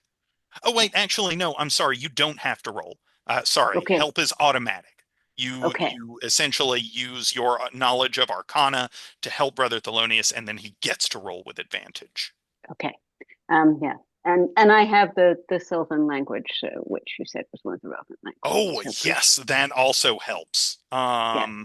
I'll give you an additional, in addition to advantage, I'll give you an extra, or I'll lower the DC. How about that? I'll lower the DC by 2, since you know Right. Sylvan. That's what I'm going to do then. Perfect. Does that use all my? You could use a bonus action. I am going to preemptively manifest the sword, the great sword, just to be prepared. Very good. Not a bad idea, especially you see kind of over in the corner, John looks like doesn't want to attack, but you also see that maybe he's losing a battle with some kind of compulsive hunger. Okay. But he's going to try to fight it because of your excellent persuasive case earlier. Brother Thelonious Harlow, it is to you. Yeah, indeed. I am going to attempt the counter curse with Rila's assistance. Excellent. And so, yeah, you'll get to roll at advantage. Just the number, or is this a specific type? Arcana roll. Arcana roll? Yes, Intelligence Arcana, Okay. which I think Brother Thelonious is quite skilled in. He is. But Steven is not the best roller. So you get to roll Um, twice. oh, with advantage, That's right. right. Yeah, with Thank you. advantage. So you get to Thank roll you. twice, take the better. Okay, that helps. We got a 17. Okay. Um, that will, in fact, especially because the DC was lowered, thanks to someone with knowledge of Sylvan helping. Um, you utter the counter curse, and as you do, you see the text in the book kind of glow with this eerie kind of purplish light. As it does, you see John um, and the still kind of animated body of one of the goblins, as well as right, there were two goblins down here that had gotten snacked on. The other one also gets limbed in this eerie purple radiance. And as they do, you see them shake a little, and their eyes light up with that same glow, and then they fall silent. John staggers from the effect, but then seems to come to his senses. Um, well done. You have potentially prevented a curse Zombie of plague. endless hunger, yeah, zombie plague, from escaping from the mill and potentially causing ruin and chaos in Greenspires nearby. Um, what would you like to do? So you've kind of gotten rid of the threat. John is no longer that takes all the fight out of him. You've already convinced him that he doesn't need to seek vengeance on you or anything like that. He's just very sad and very regretful. Oh, What would you like to do in I terms think of, yeah, I think we should not give him back that book. Time to probably not a do. bad I idea. think we should get him out of this room. We're like, John, get out of here. Yeah, Let's take you upstairs. yeah, Yeah. we should. Then let's see what's happening in your stable. I Yeah. guess we can free that goblin too at this point. Don't leave him locked up. Oh yeah.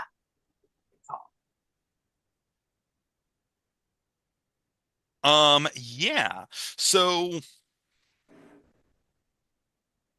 the uh as you as you come out, um you see that there is you see that the door of the door of the mill has been opened, and you see retreating from it an extremely large, angry-looking hobgoblin. I'm sorry, a bugbear that has three arms, and appears to be just wailing in anger, and cursing, swearing vengeance at all of you. Um, and as you see him kind of running for the moment, you notice that there is an engraving on one of his hands, like a scar that looks like it matches the scar on a similar scar engraved on Grunga's hand. So he is going to, he was in the shed, but sees that there are a bunch of people in here. He's going to flee and swear vengeance for another day. Sumpalo clan is not totally destroyed in terms of its leadership, but might have been if you guys had gone to the stable first. He still would have been in there, but it's probably a good thing. Also, we're getting close to time to be wrapping up, but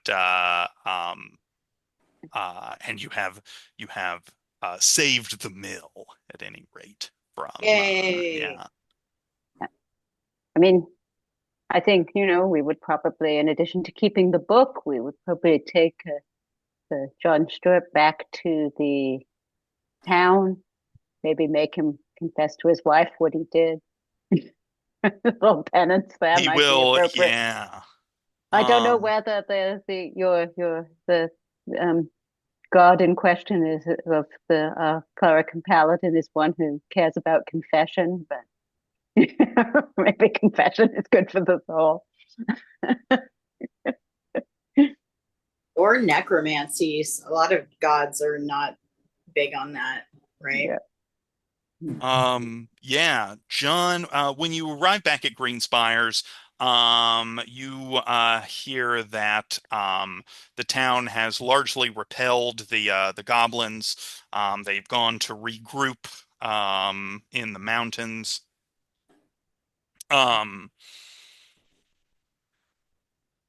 John will have a tearful and tense reunion with his wife, in which he explains what's happened.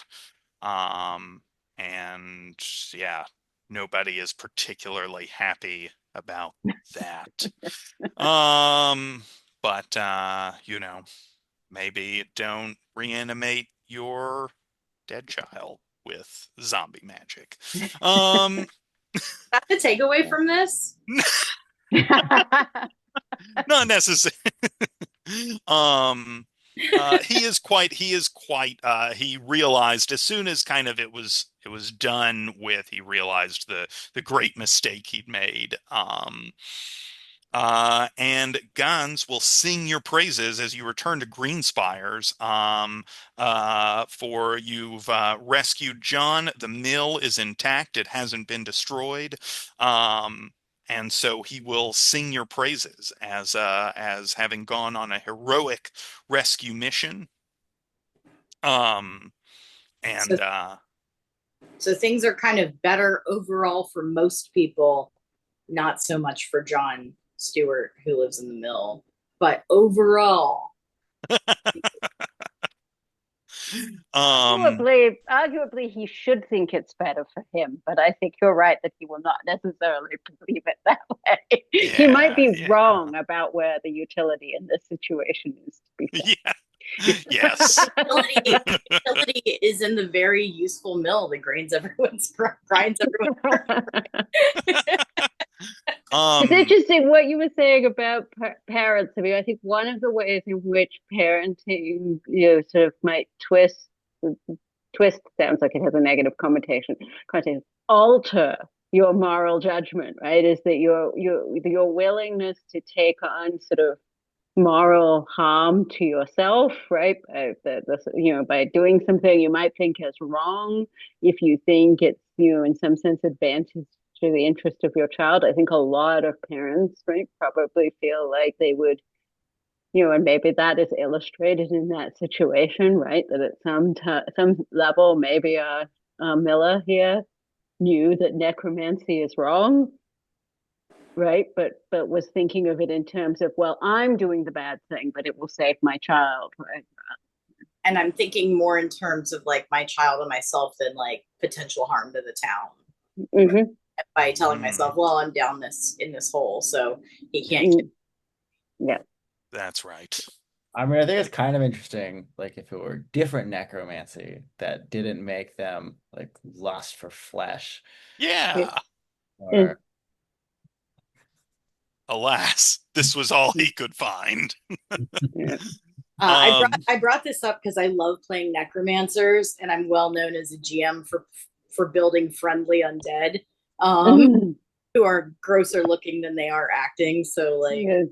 I always try to like remind myself, nope, necromancy 99% of the time bad. Like, probably, most people see it as bad, probably. But there's that 1%. Yeah. Is it? There's the like future in which you can use animated skeletons to do all the like labor you don't want to do. And I promise it won't come out like AI. I promise it won't. Actually, when you play this with a class, do they ever people raise like it seems to me that there might be a relationship between this and like questions about end of life care, right? And often families who want to keep people alive no matter what, right? No matter yeah. what the quality of life is. But in some cases, over the objections of the person, like there'll be a conflict between the person who says, I'm done, let's go into hospice care, and families who want extraordinary care no matter what, even if its prospects of success are very slim.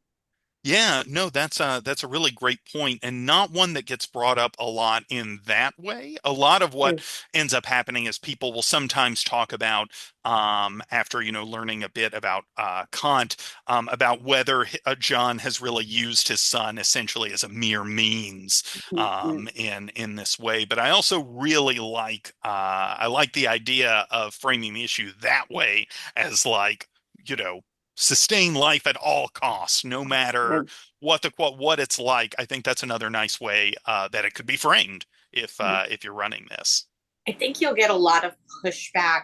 One from D&D people who are really nerdy, like I am, about negative energy and undead, who are going to say, like, look, uh, mistaking undeath for life is like a rookie spellcaster mistake, right? Remember we were playing D&D once, and we had someone playing for the first time, and they said, well, if any of us get killed, we have a necromancer and she'll bring us back, right? And Archie said, not as anything you won't be. And that's just yeah. seems to be a thing people in like the world of D&D are supposed to mostly understand, Mm, but maybe not. And then on the other hand, I was thinking, like, because I taught bioethics for years, that you might also get a pushback from, like, there's probably an interesting kind of crypt theory argument to be made. That's philosophy of disability, mm, to dispel the jargon, the R of jargon I just create, mm.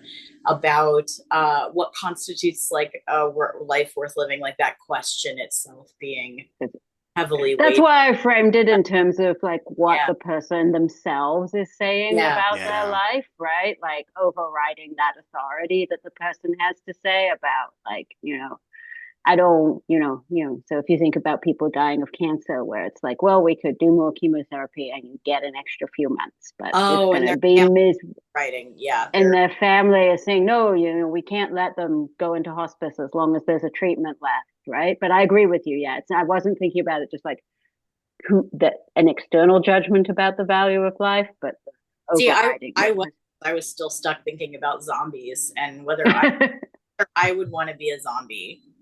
yeah. Oh, I've thought before, like, it might not be that bad if all you have to think about is like eating and growling. So, Thinking is exhausting. I don't know. Maybe it's a yeah. This is the Mill might have something to say about the higher and lower pleasures, but You'll try my mud rolling from my cold dead zombie hands, John Stewart Mill. but I think he's just wrong about that, though, right? He's just trying to rescue the theory from people from objections at that point. But like, right. I like mean, yeah, this is not an, it's I certainly anytime when I discuss that with students, people are like, yeah, okay, sure, but sometimes it's really good to just sleep a lot. Like, surely there's a place for that. And then, yeah, we Eat a discuss, really like, good yeah, meal. yeah, yeah. Sometimes I hang out with a human being and we do philosophy, and sometimes I hang out with my cats and we cuddle, and like both are really good.